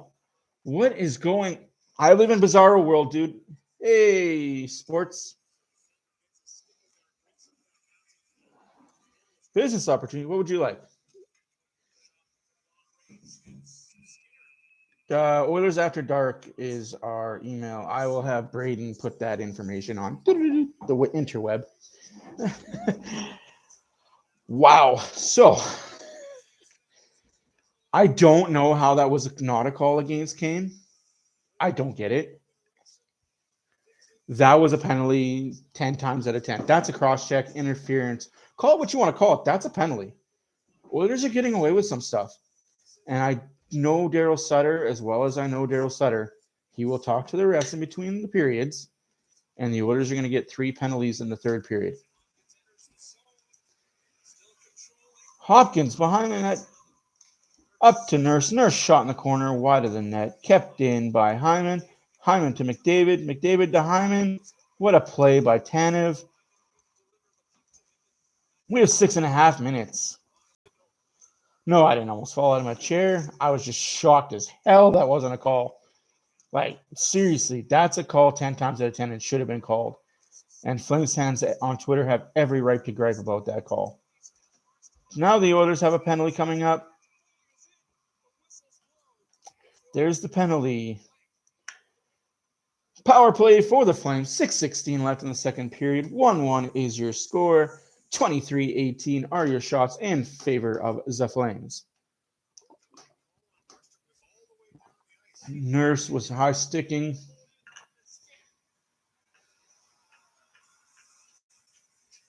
Two-minute power play for the Flames.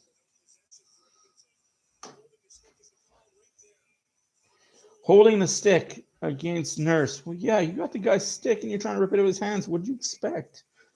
Don't fight it. You can't do that. You legitimately cannot play with another man's stick.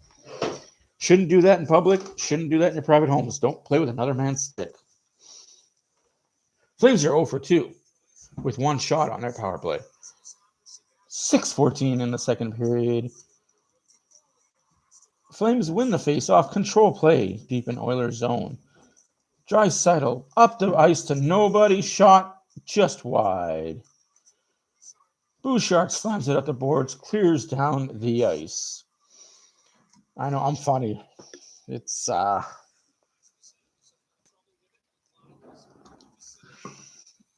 been a day. I worked on my car today. Bought some stuff.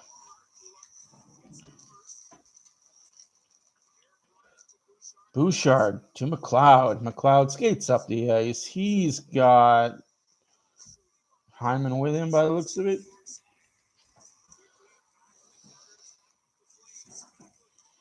Ooh, McLeod. Niemelainen to Hyman, back to McLeod, and nothing comes of it. 1 minute left on the Flames power play. 5 minutes left in the second period. Puck deep in the Oilers Flame on their power play. Deep in the Flames.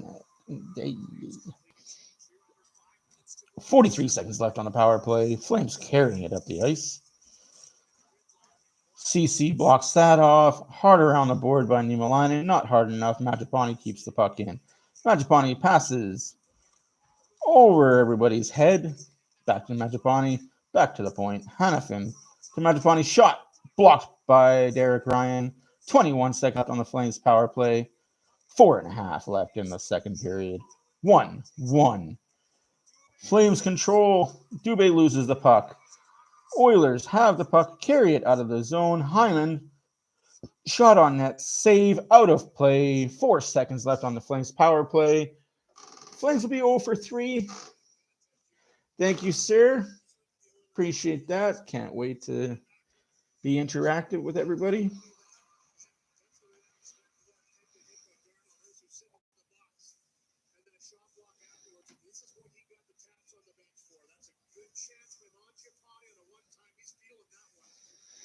Oof. Good block by Milanen, though. That's what I like to see. Sacrifice the body. Your cat cheers for the Flames? Nice. Well, I guess when she's got a Flames owner, she better cheer for the Flames. My kids better cheer for the Oilers too. Because I cheer for them, they better cheer for them. Actually, no. My 18-year-old son, he cheers for the Calgary Flames. My 7-year-old son, he's an Oilers fan, and my 3-year-old daughter, she's an Oilers fan. I don't know where I went wrong with him, my oldest son. Maybe because we lived in Calgary for so long after he was born. That could be it. You can't disown your kids. You want what's best for them. You kind of guide them in a certain direction, but sometimes there's no fixing it. No, I know, it's jokes. Like, that's what everybody says. Like, just get rid of them, sell them. That's awesome, dude. I own pets. I do not dress my pets because it's not my thing, but I don't knock people that dress their pets. I have a friend that has a different outfit for every day of the year for his dog. Why?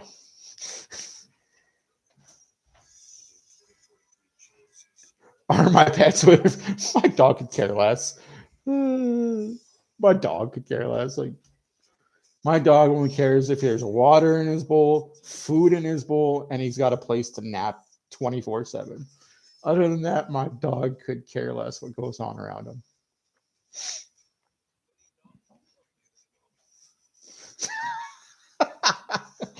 Oh, man.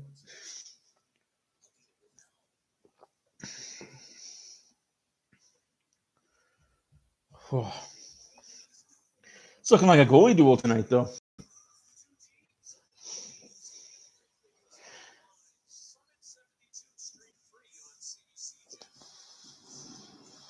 Yeah, you tried telling her that. She has opinions on everything. She has opinions on what color of plate she needs, her fork color, where her Barbies need to lay down when they're napping. She's got opinions on everything. And she's not scared to tell you how it is on the best of times. I love kids. They definitely bring the best out in people. Calgary controls the puck in the Oilers zone. 4 minutes left to play in the second period. Shot. Goal by Calgary. 2-1. Work down low by the fourth line for the Flames. Oilers did not outmatch that work ethic. 2-1 Calgary. 3:54 left in the second period. Oilers just need to match that work ethic.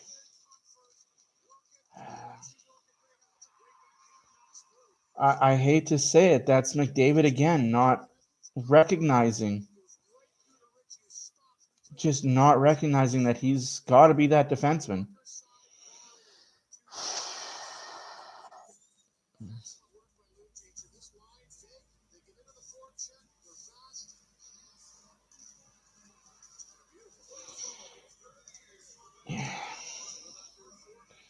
It is what it is.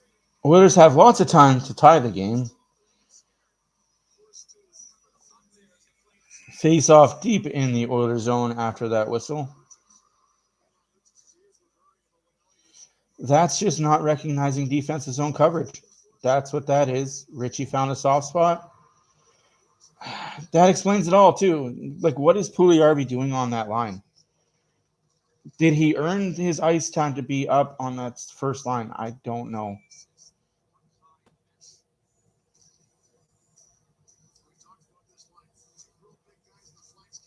Like, what is Pugliarvi doing? Lucic is going to beat you. He's 3 times the size of you, and you're going to think you're going to hold him? Yeah, I agree. All 5 guys need to play better in the zone. But it goes to what is Draft doing in that play. If you're going to hook him, grab him, throw him down to the ice. You being lackadaisical in here, I'm gonna get you. No.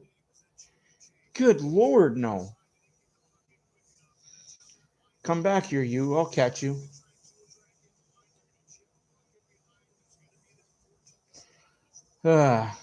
Again, Flames up 2-1 on the Edmonton Oilers. Yeah. Pugliarvi just wants a hug. Yeah. Give him a hug at the airport on his way out of town.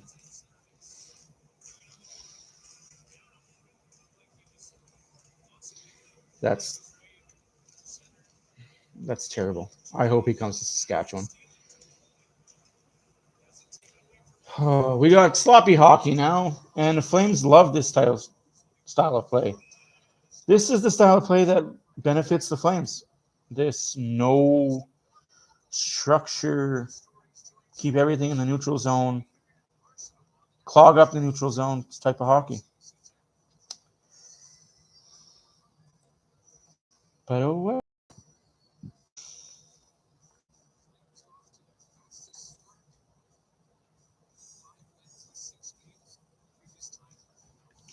Yes, Bardu. Tons of hockey left. Calgary up 2-1. 3 minutes left in the second period. A whole period. Lots of time. That could be a penalty. No. Refs are letting them play. I like that. I like the refs are letting them play. After what happened in Chicago, McDavid to Hopkins. Hopkins over the net. Gotta make that goal. Hoy, that could have been pretty. Instead, it was just a play. Let's go Oilers. Calgary sucks. McDavid picks Kadri's pocket, passes over to Hopkins. Hopkins, it hit the elbow of Markstrom. Okay, good save by Markstrom. I thought he missed the net completely, because if he missed the net completely, there's no excuse for that. Ooh, McDavid's looking kind of pissed, though.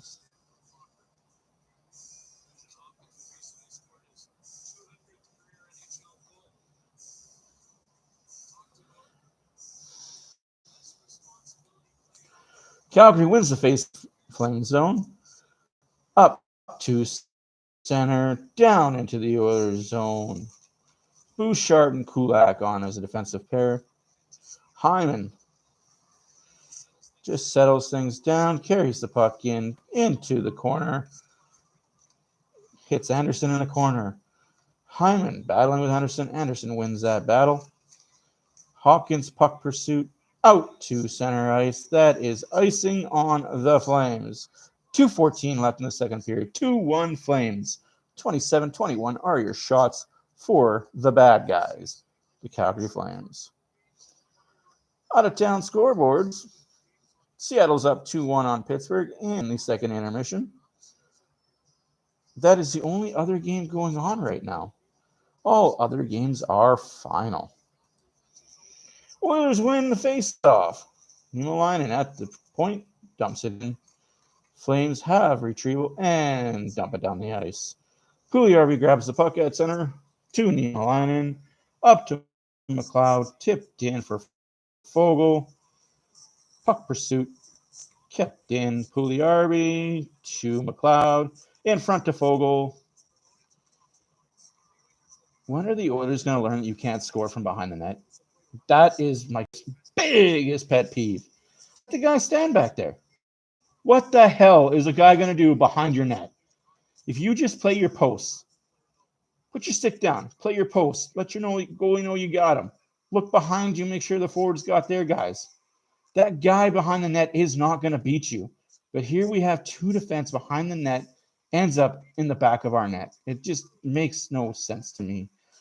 Flames up 2-1 on the Edmonton Oilers. Minute left in the second period. Calgary has control. Shot, tip, save, rebound, save. Puck is loose. Behind the net to the Flames. Tanev shot. Behind the net again. Oilers in disarray in their own zone. Kane rubs out Tanev. Barry and Tane rub out each other. Kane up the boards to Yamamoto, out the zone. 45 seconds left in the second period. Flames dump the puck back in. Skinner behind the net, up the boards. Ritchie cuts it off. Front of the net again. Nobody watching the guy just standing in the slot by himself. Oh, lackadaisical. Who cares? That guy ain't going to score. 30 seconds left in the period. Flames still up 2-1, holding on to the pressure.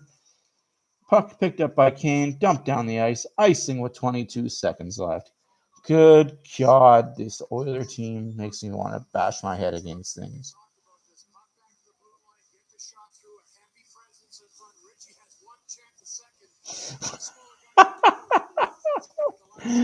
Oh, Jesus.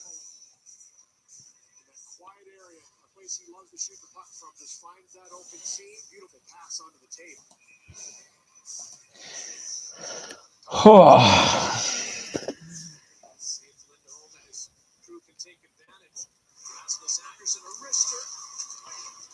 Vancouver is not playing tonight. They played 2 nights in a row. They're taking the night off. Tyson Barrie with a big dive block. That's what I mean. Like, sacrifice your body. It's going to hurt, sure, but I'd rather you sacrifice your body than get a goal scored against. And going into the third period, the Flames have a 2-1 lead. Interesting you say that. I will go ahead.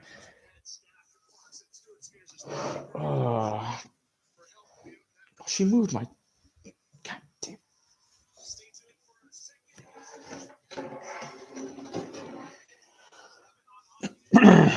Excuse me.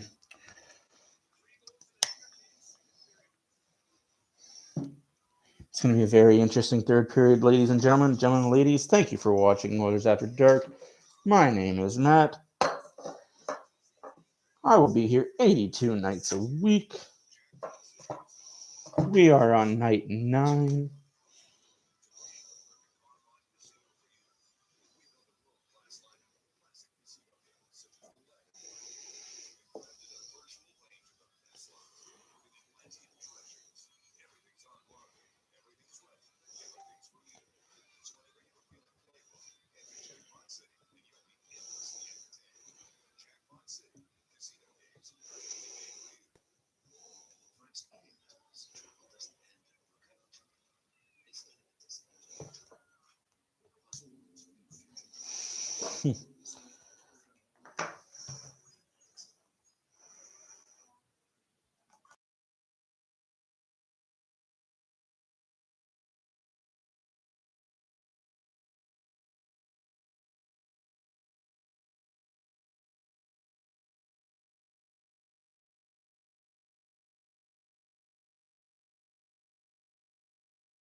And I'm back.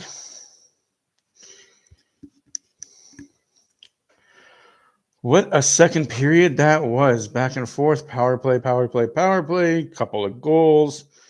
All in all, Flames lead 2-1 after 2.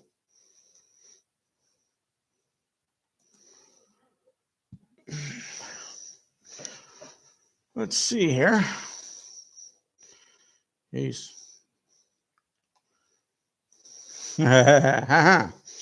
Who gets next pin?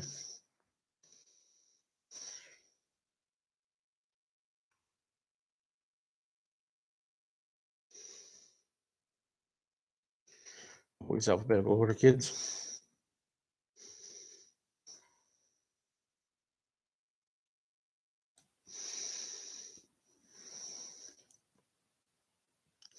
That was an amazing second period for both teams. Like I said, like tonight, I'm not upset if either team wins or loses as long as the game is good.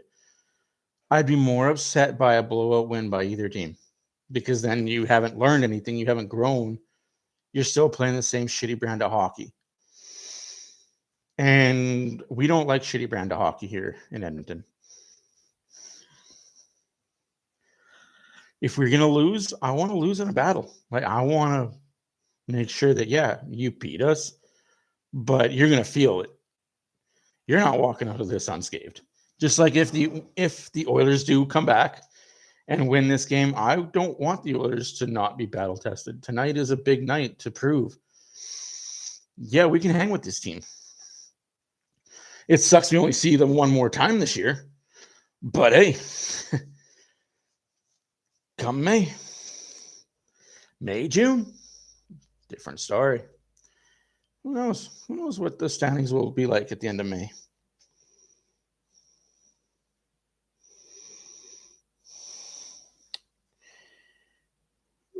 People think they're funny. But we're down 40 minutes, 20 minutes left. I will look at all your messages later. Maybe I'm a human. Maybe I'm a robot. We will see. That's for me to know, and you may never find out.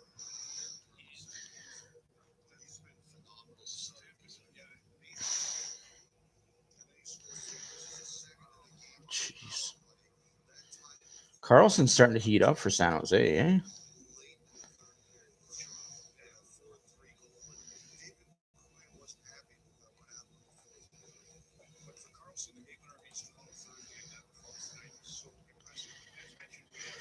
Oh.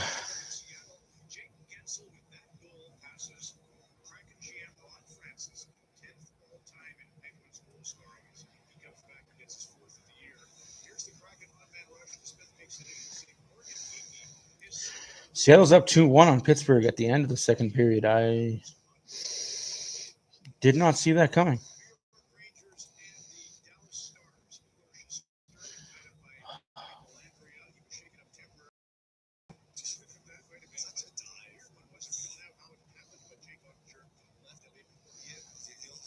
That was a big reason why Dallas lost that game today. Ottinger had to leave because of injury. Jeez. Wedgwood, man. I remember when he was supposed to be the New Jersey Devils' next big goalie.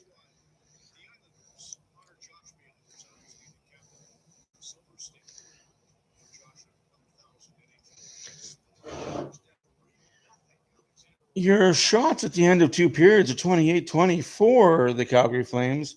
Your hits are 24-17 for the Calgary Flames. The PIMs are 8-6 for the Calgary Flames. The Oilers are 1-4 on the power play. The Flames are 0-3. Goal scorers are Backlund, Hyman for the Oilers, and Ritchie for the Flames. Excuse me. You have a shorthanded goal, a power play goal, and an even strength goal. Crazy.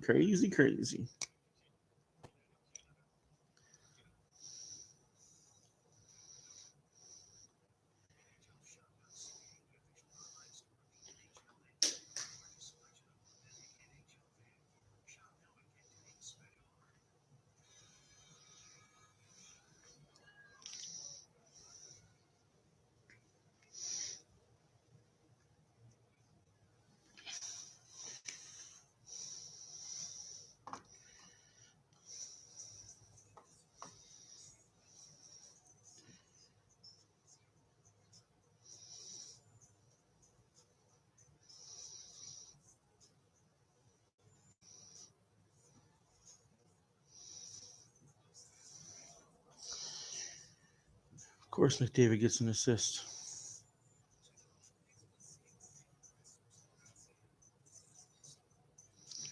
Because why not?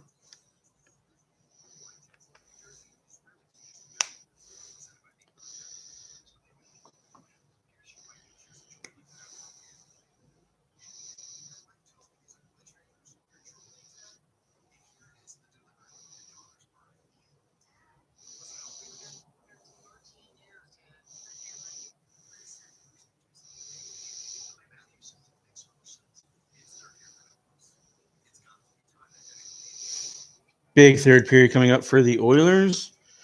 Do they end the road trip perfect 3-0, or do they go back to Edmonton, winning the road trip, but losing an important Battle of Alberta yet again to the Calgary Flames? Kind of getting sick of saying Oilers lose to the Calgary Flames, but hey, as they say in baseball, I'd rather get punched in May than knocked out in October. Except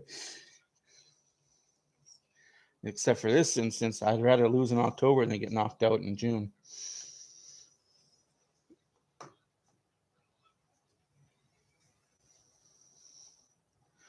And honestly, guys, Skinner hasn't looked bad. Like, I'm going to say the goalies have not been a problem tonight for either team. Markstrom has looked great. Markstrom has played a hell of a game for the Flames. I will take no credit away for what Markstrom has done.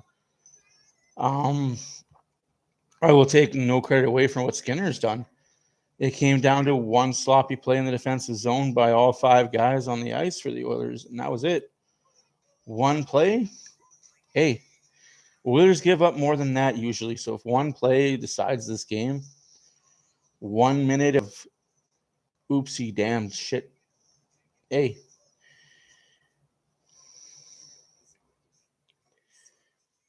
Like, I'll be completely honest. You should never have two defensemen below the red line at any point in time.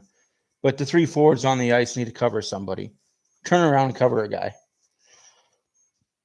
Because that guy behind the net will not score on you. I can't preface that enough. And that's one thing I teach my defensemen when I coach. The guy behind the net cannot score on you. Unless you let him walk out, he cannot score on you. Let him be there. Let him dangle. Let him stand back there. Okay, so you're going to stand back there. Good luck, Chief. You're not scoring from back there. Like, if the defensemen just stay by their posts and just guard their posts, put the stick down to block passes, I can't preface enough. Guard your post. Who cares what the guy behind the net does? He's not going to score on you. Worry about the guy in front of the net. And if the guy behind the net makes such a beautiful pass that it gets by you, like if he saucers it and throws it between the legs or over the net, you tip your cap, you say, holy crap, good pass. But don't go chasing. Yikes. Everybody loves Daryl Sutter in Calgary.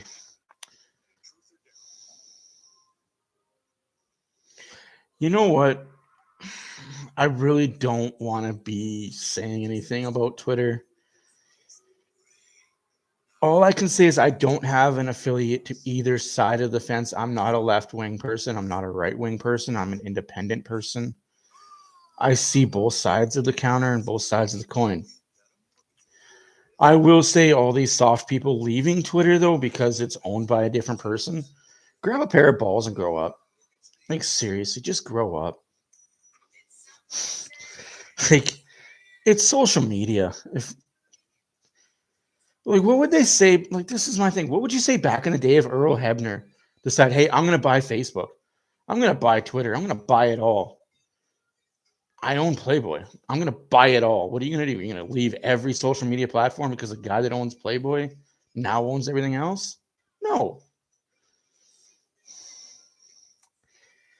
I'm drinking a Monster energy drink right now. Like I said. Sorry, Hugh Hebner. My bad. Earl Hebner was a ref. You know what I'm saying. Imagine if somebody of that magnitude owned. But isn't it true, though? Like, what would people do? Like, what side of the fence would be mad about him owning something? Like, it's just stupid to be mad over stuff that somebody else owns. Because when you're mad, that person wins. Like, just it doesn't matter how you feel about it. Just get off it or don't. That's your right as a North American. You've got the freedom to do what you want, to say what you want to anybody that you want, within reason. Like, don't be a belligerent asshole about things, but like, if you've got an opinion, say it, but don't be so blatantly stupid about it to know that, hey, your opinion is going to offend somebody.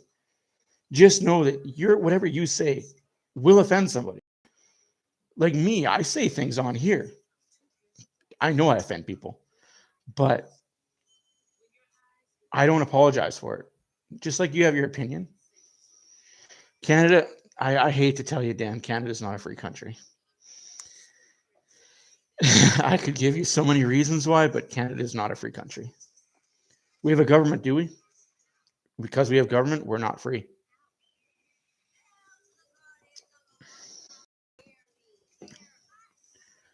You pay taxes, we're not free. It sucks. We have a lot of freedoms, yes. We are a heck of a lot freer than most countries in the world. But I will stop on that because just today got me real riled up about people leaving Twitter and the reason why they left. It's like, and it's not that they left. It's like they had to tell everybody, oh, I'm off this platform now. This platform's going to change. I'm out of here. Bye. Because they have the, I don't want to get too philosophical because that's what it's not underway yet for me. I'm still looking at Haja regime and Louis Debrest talk about how great the Flames are. Again, how great the Flames are. Didn't the Oilers play pretty good that period? I don't. So yes, Canada is a free country to a point, but sometimes we have to realize why it's free. Welcome, Cody. Edmonton isn't disappointing this year. They got a good record, 5-3. They could have been a lot worse, and we are underway. 9:50 left in the third period. That's why I need an energy drink. Shot, save. Calgary controls in the Oilers zone to Backlund. Backlund behind the net. You can say that, but how is that disappointing? Hyman. I'll get into why that's not disappointing in a second as soon as there's a first whistle. If you stay here, Cody, thank you for watching. My name is Matt for Oilers After Dark. Here are all 82 games. I also do post-game reactions. Some of them on doozies already. Some of them have been deserved rants.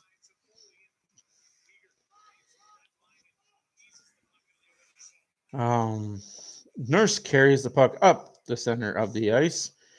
And we'll just slow the play right down because that's the game we want to play. Slow it down to nothingness. No, we have speed. Use it. McLeod, forecheck. Flames break out. Missed pass at the Oilers line. Calgary controls at the red line. Dumped into the net. Niemelainen, I don't know how you lose that puck there by yourself, but you do. And just like that, puck is over the net. Kept in from Calgary. Campbell is and was an upgrade. Like I said, I will get into all that when there's a whistle. 18-21 into the third period, and we have icing. Okay, so I'm going to break this down real quick for you. Oilers have had one of, if not the toughest schedule to start the season. You have Vancouver, which was an easy win. I granted that. Buffalo, they're not a bad team. They are a good team. Look at their record. We had Buffalo, Pittsburgh, Carolina, Calgary, Chicago, St. Louis, twice. Where's the easy win there besides Vancouver? There isn't an easy win. And they've also played 8 games now in 12 nights, 13 nights. This is game 5 of 7. I don't get where the Oilers are supposed to rest. They have 2 days off till they play again. And then they play 3 days and 6 and 5 nights again. But I digress. The Oilers now have the puck in the Flames zone. Choppy middle. And Campbell is a good goalie. He's playing with a very young defense that needs to figure their stuff out. And he's got to figure out stuff, how to play behind them. I'm going to say by December, this team will be 10 games over 500. And people are going to forget October happened.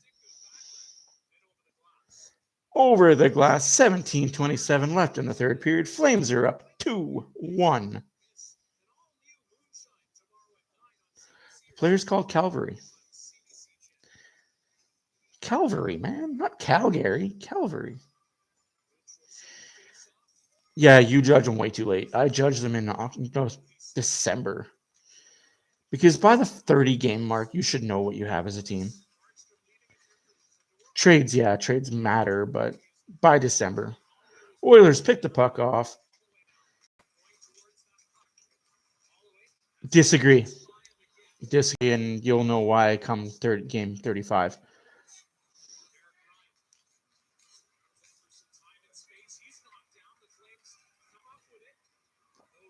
I completely disagree that Calgary's going to dominate the Pacific Division.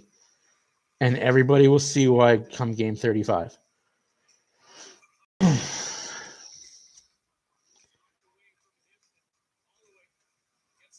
Holloway for icing. Oilers dump the puck down. Shots are 29-20 in favor of the Calgary Flames. 2-1 is the score in favor of Calgary. 16.5 left in the third period.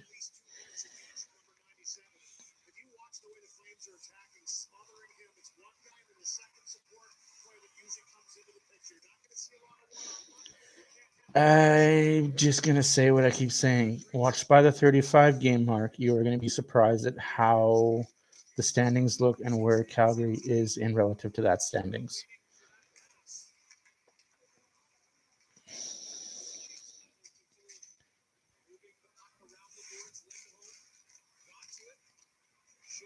You're right. That's a good thing to say as an Oilers fan.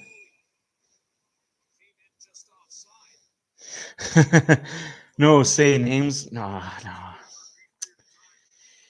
It's, and that's the thing about Oilers and Flames this year is regular season doesn't matter. It doesn't. And that's a good thing that regular season doesn't matter for these two teams. Because for so many years, this regular season mattered so much for both teams. We'd miss the playoffs by a point or make the playoffs by 2 points or miss by 10 or make by 10.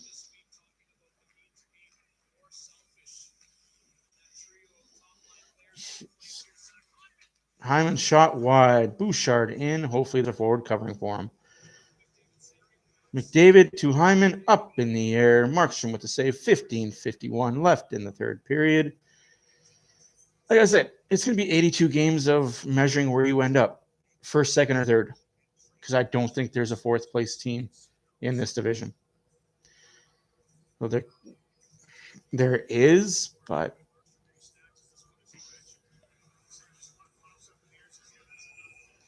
I think 4 teams from Pacific are going to make the playoffs and 4 teams from the Central make the playoffs. Bouchard, shot wide. We need to hit that net, guys. If we're going to make the dangles and sick moves, we got to hit the net. At least make the goalie make a save. Bouncing puck in front of the net. Draisaitl to Kane. Loses the puck at the red line. Punches it in. Yamamoto to Draisaitl. Up to Barry. Barry with the shot. Saved by Markstrom. Cleared to the blue line. Barry to Yamamoto. Yamamoto. They need shots. That's one thing I will definitely say about this team is they are globetrotter type mentality. Pass. Shot. Saved by Markstrom. Whistles and holds on.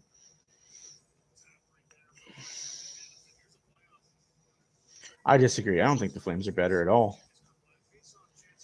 Like I said, watch game 35 mark, and you're going to see the Flames are not better than last year. And it's not me bashing the Flames. It's just me being realistic with what the Flames brought in to what they lost. Kadri had a career year last year. Huberdeau had a career year last year. Do you honestly think on a defensive-sided team like the Flames are, these two players are going to have offensive years? Agree. Calgary has had a good defense. They've had better defense than the Oilers have had, absolutely. But you better be that good defensively when you take a coach like Daryl Sutter and have him be the coach. He'd prefer to play the trap game. Hyman, Hopkins shot way wide. Like, let's just hit those nets. Need to hit the net. Elite. Elite what? Elite poo-poos? You're right about that. They were elite poo-poos. Skinner with 2 saves back-to-back. 14 minutes left in the third period. 2-1 is the score. 30-22 is the shots in favor of the Calgary Flames. Scores also 2-1 in favor of the Calgary Flames. If you think they're elite, I'm going to check you into Pinoco. Because I think there's a bed. I know you're joking. And that's why I said there's a bed in Pinoca for you. I will check you in tonight. Have your bags packed. They are not elite. They weren't even average at best. Love them as human beings, but not as hockey players. Shot up in the air. Flames control on the breakout.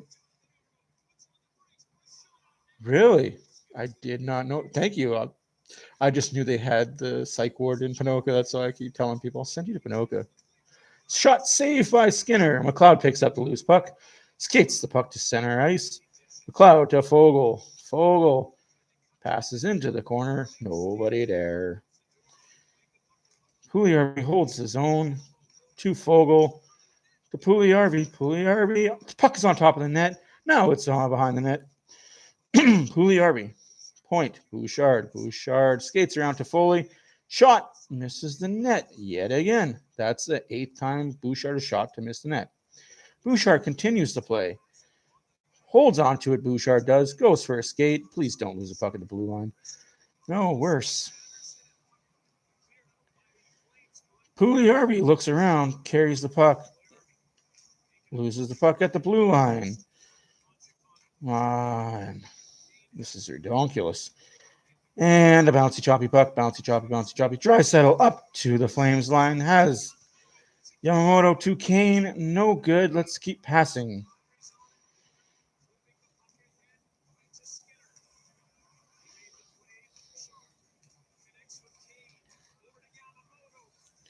Fans on the shot, Yamamoto does. Yamamoto to Draisaitl. Draisaitl in front of net. Intercepted by the Flames.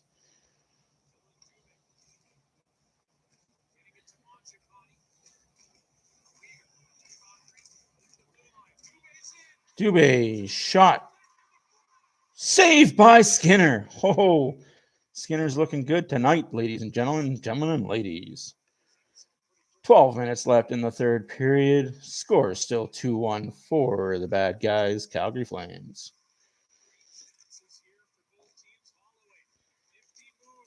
Holloway carries into the Flame zone. To Derek Ryan. Back up to the point. Shot deep into the corner. Ooh, looked like he was drilled. Oh my God, really? Got tons of them on tonight. Not again. No, it's all good. Edmonton does pass too much, and I don't understand why they think we're the Harlem Globetrotters of the NHL. You can't win by passing the puck into the net. You just don't win games like that. But it is what it is, and we deal with it. As Oiler fans, we get used to it. Rooney shot off of Skinner to Lucic behind the net. Lucic and Nurse battle for the puck, won by the Oilers. CC takes center ice, dumps it into the Flame zone. Shot. Scores! Connor McDavid! hockey game. Markstrom, I like you. Please don't stay in your net. That was brilliant. CC with the shot up the boards. Just a little floater. That's what you get. Stay in your net. I say that about every goalie. Stay in the gosh darn net. Oilers tie the game late in the third period on Saturday night. What a shot, though. What a shot. What a shot. I'm going to have to watch the replay on my big TV. Like, I watch every game after I do this. I watch the game and see, like, what the heck did I miss? So, yeah, like I said, that's the screen I watched this game on. Very tiny little thing. Oilers tie the game up 2-2, 10:45 left in the third period. Flames are pushing.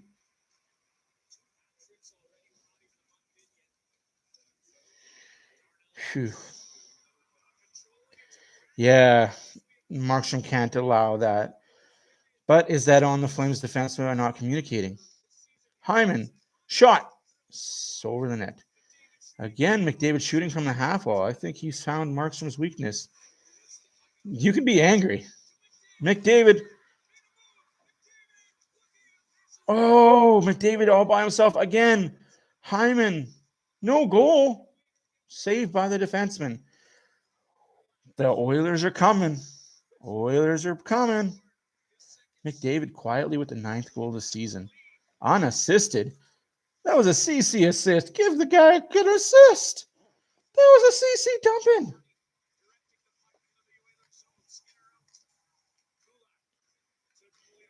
Boy. Pugliarvi to Fogle. Fogle can't get back to Pugliarvi. Puck at the red line. We're in crunch time, ladies and gentlemen. Next goal wins. Niemelainen. McLeod.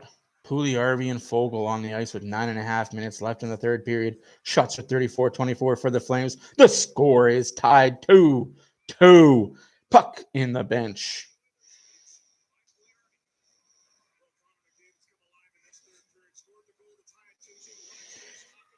You know what? That's true. And this is why I'm saying wait till the 35 game mark. Because the Flames, how do I say this without making Vancouver sound like a shit organization? Markstrom was lights out for that team. Without Markstrom playing his ass off for so many years for that team, they wouldn't have won the games they won. And he's doing that with the Flames right now. He's playing lights out because he has to. They've got a better defense, but he has to make a lot of saves that he shouldn't have to. He's going to get burned out halfway through the year, and the Flames are going to lose games they should win. And as the year goes on, they're going to lose more games than they should win. Like, they're going to lose games that they should win more often. And it's going to happen, and I don't think Kadri and Huberdeau are going to be able to outscore the defensive gas that this team gives up. You're seeing it tonight. Like, I'm not being an asshole. You're seeing it tonight. The Flames defense bends a lot. And as the season goes along, teams get better. We'll absolutely see. Like I said, Calgary's a playoff team, whether they lose a lot in a row or win a lot in a row.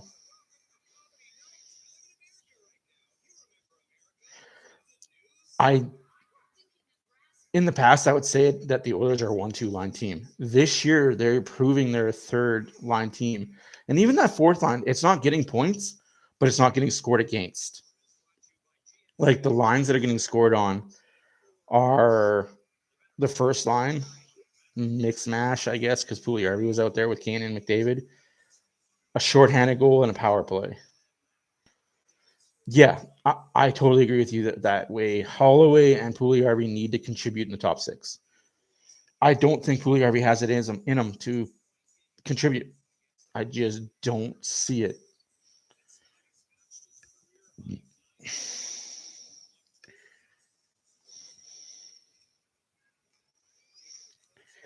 He does. That's the thing is Huberdeau can replace Gaudreau to a point, But I think the biggest key will be Monahan. Even though he didn't play very much last year, he'll be the biggest key missing.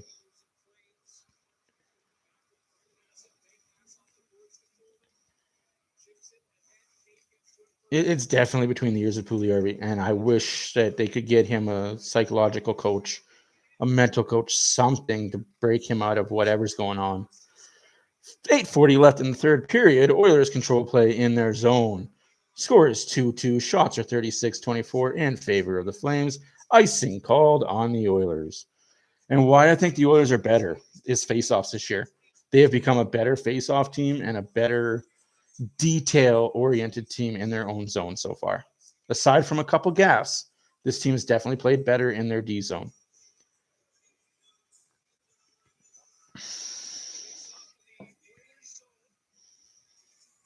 They do. They do have two players that might change that. Or they have two players that Kadri's a third line center, and Huberdeau was nothing without Barkov. Those are questions, right? We know what we have in the Oilers. The Flames aren't quite too sure what they have in their superstars. And I'm not taking anything away from these two superstars. They are superstars. Like, you can't take away what the Flames did. The Flames lost really good players. And then they turned around and said, you know what? Screw that. Let's get two good players in their assets. Uyghur for me is the question mark. He's the question mark for me that everybody's raving about. He was the question mark when the trade happened, and he's a question mark now. Because I do have friends that live in Florida and are Panther fans that said, I don't know why the Flames wanted him and paid so much for him. He was on our second pair most nights, and Ekblad made him look good. That's offside. That's true. I'm not disagreeing with that, but I'd like to see it. I'd like to see him do better with somebody not named Barkov. No, I knew the Flames weren't rebuilt. That's not the Flames thing, especially with the talent they had. That's not Daryl Sutter. If there was going to be a rebuild, Daryl out the door. He'd be like, yeah, I'm done. You guys are rebuilding. I'm going back to my farm. Call me in 5 years when the rebuild's done.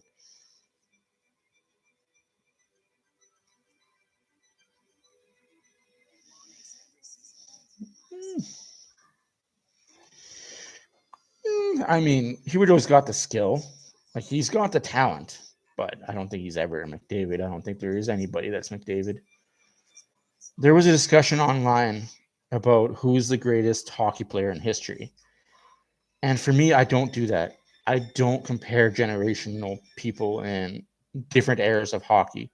Because when you started, you had the Guy Lafleurs, the Henri Richards, the Jacques Plants, and then you moved into the more Mike Bossy, Trottier type player, and then you moved into the Gretzky, Lemieux type player, and then you moved into the Crosby, Ovechkin. Now you've got the McDavid, Matthews. Like, every 15 years is a different gap. So I don't compare generation to generation. I compare right now. McDavid is the best player playing in the NHL. But that's just because I use my eyes. I also don't do analytics. God, do I hate the analytic community in hockey. They are a bunch of quackadoo, just quackadoos. That's right. Like, I watch a lot of hockey games. Like, I watched the Maple Leaf Kings game before this game. I thought the Maple Leafs had that game, to be honest with you. But damn, that Kings team doesn't give up. Shot, save, rebound. And we have 7:50 left in the third period. Oilers in the Flame zone. McDavid up front. Scores! Connor McDavid to Zach Hyman. We have a lead. Oilers 3, Flames 2. Hyman's second goal of the night. Let's go, Oilers.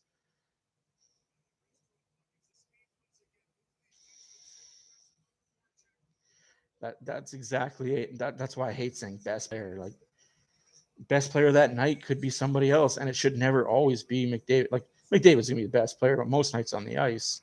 What a pass by McDavid! Can we just talk about that pass by McDavid? Like just cheeky little backhand pass off the skate. Might as well just reward the goal to McDavid. I just there's nothing you can say about this kid that he amazes.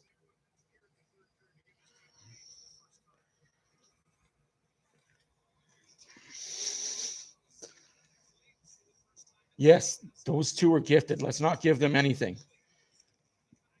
Toffoli out front. Puck is loose. And no. 7:15 left in the third period. 38-25 are your shots in favor of the Flames. 3-2 Oilers lead. Skinner's talking to the ref. What can I do? Do I need to like punch people in the mouth? They can't in my crease anymore. I'm gonna go Eddie Shore on him, and this blocker will be used.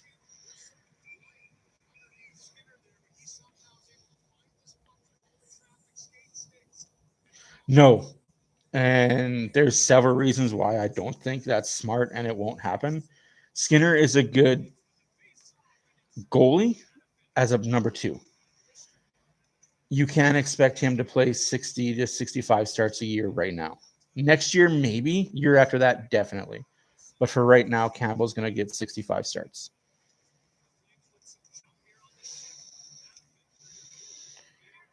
Like, I love Skinner as a human.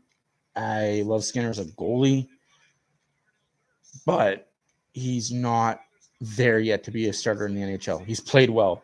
Hyman, Yamamoto, Kane, no goal. Barry at the blue line.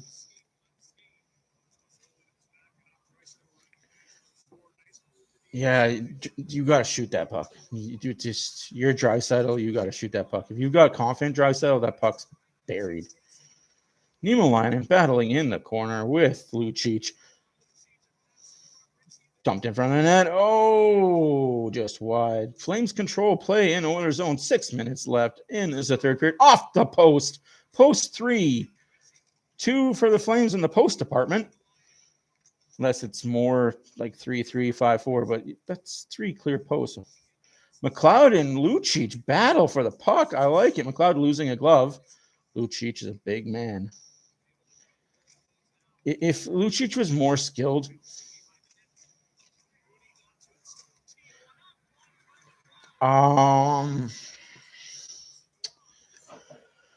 whew. 5 years is a long ways away in goaltending standards. Just because in 5 years you never know who's going to be the backup in 5 years. Like in a real world, you would draft a goalie next year to be the starter in 6 years. Like that's why you drafted Skinner where you drafted Skinner, to be the starter in 4 years. And the trajectory is there, right? I'm going to be honest with you. I don't know who's coming up in the pipeline. Like not just the Oilers, but like in 5 years for any team coming up as a goalie that could be a starter for any team. I'm very curious how older teams do in the next 2 years. Like older teams with older goalies, like Minnesota. Pittsburgh has a young goalie in Christian Jarry, but they're an older team. Washington, same thing, older team, younger goalie. Toronto, same thing. They've got an older goalie but younger team.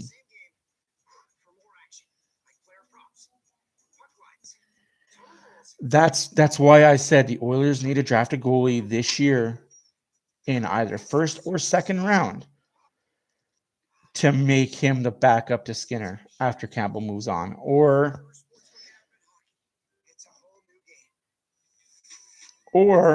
we go out looking for a number 1 goalie in 3 years or 5 years when Campbell's contract is up. We go looking at the market.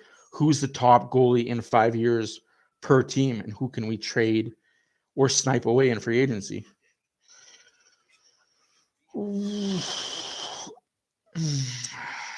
I'm not sold on Wolstead. I think he's a great European goalie. I don't think his game translates to North American game, though. But I could be wrong. That just could be me being biased towards Swedish goalies. But that's the thing. Would you, as the Oilers in 5 years' time, trade away a top pick and prospect for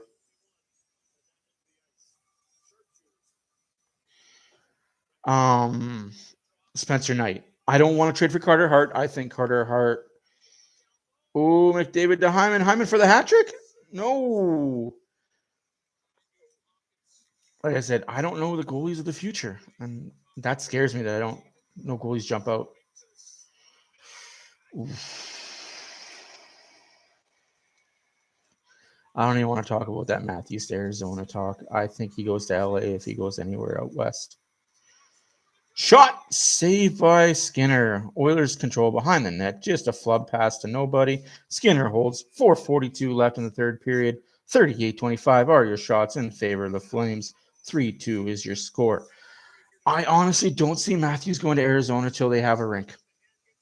And even then, they better have a really good team built around Matthews. He's going out west. He's going to the Pacific Division, if not next year, year after.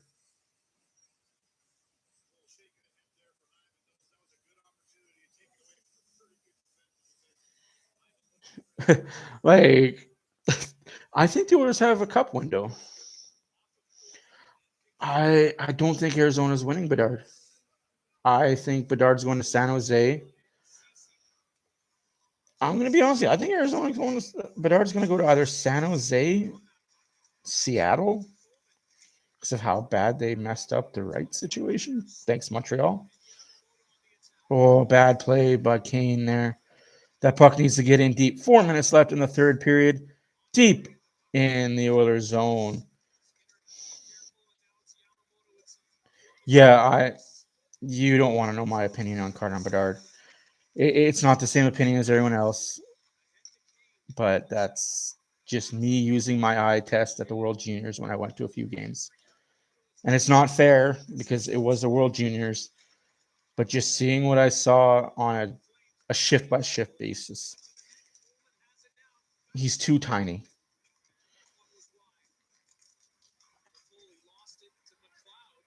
Oilers clear to center ice.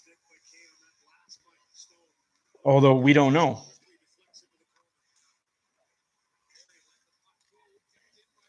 Like, we don't know what the NHL is going to look like in 3 years either when he is a superstar in the league. The NHL could be completely different than what it is now. We could have an NHL that has no hits. We'll just stick check you all day. We rely on speed and stick checking. We don't care about hits. You hit somebody, well, you're a bad guy. We don't know. Like, I like Connor Bedard as what he's doing is great, but is he a phenomenal superstar? See, I haven't watched the WHL. I unfortunately live in a bubble in Edmonton, and I don't get very much WHL hockey. I get a lot of NHL, a lot of AHL, a lot of European League. I watch the Fed. That's some pretty good hockey in the Fed. That's hilarious.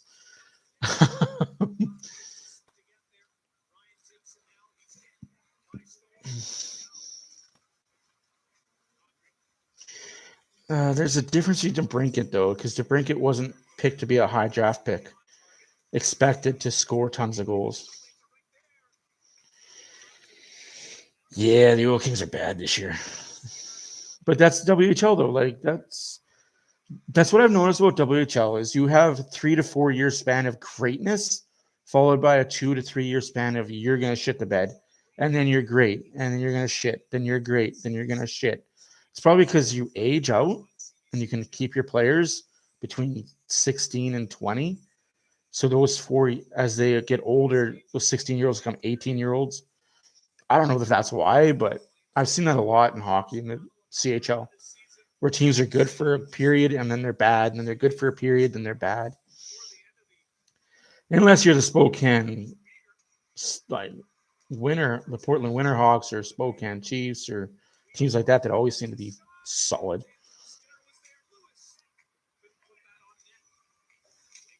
Ooh. McLeod's looking angry tonight. 2 minutes left in the third period. Puck deep in the Oilers zone. They are battling tonight, boys. Ladies and gentlemen, they are battling. Behind the net, out front, save by Skinner. Back out front, save. Just dump it. Get it out. Ryan. Back to Kulak. Puck not cleared out of the zone. Minute and a half left in the third period. Hopkins backhand. Puck saved by Markstrom. 3-2 Oilers, minute 49. Calgary had pressure. I'm not going to say Flames gave this game away. The Oilers took it. The Oilers came out of that second period like they came out of that first period in, I think it was St. Louis. And they said, you know what? This is our game. We're taking it. Yeah. I'd love to see, like, what is the WHL record for wins in a row to start the season to go undefeated? No. BW, big Rebel fan. Don't jinx it. So they got to win 2 more to have the record? Don't jinx it. Don't put that juju out there.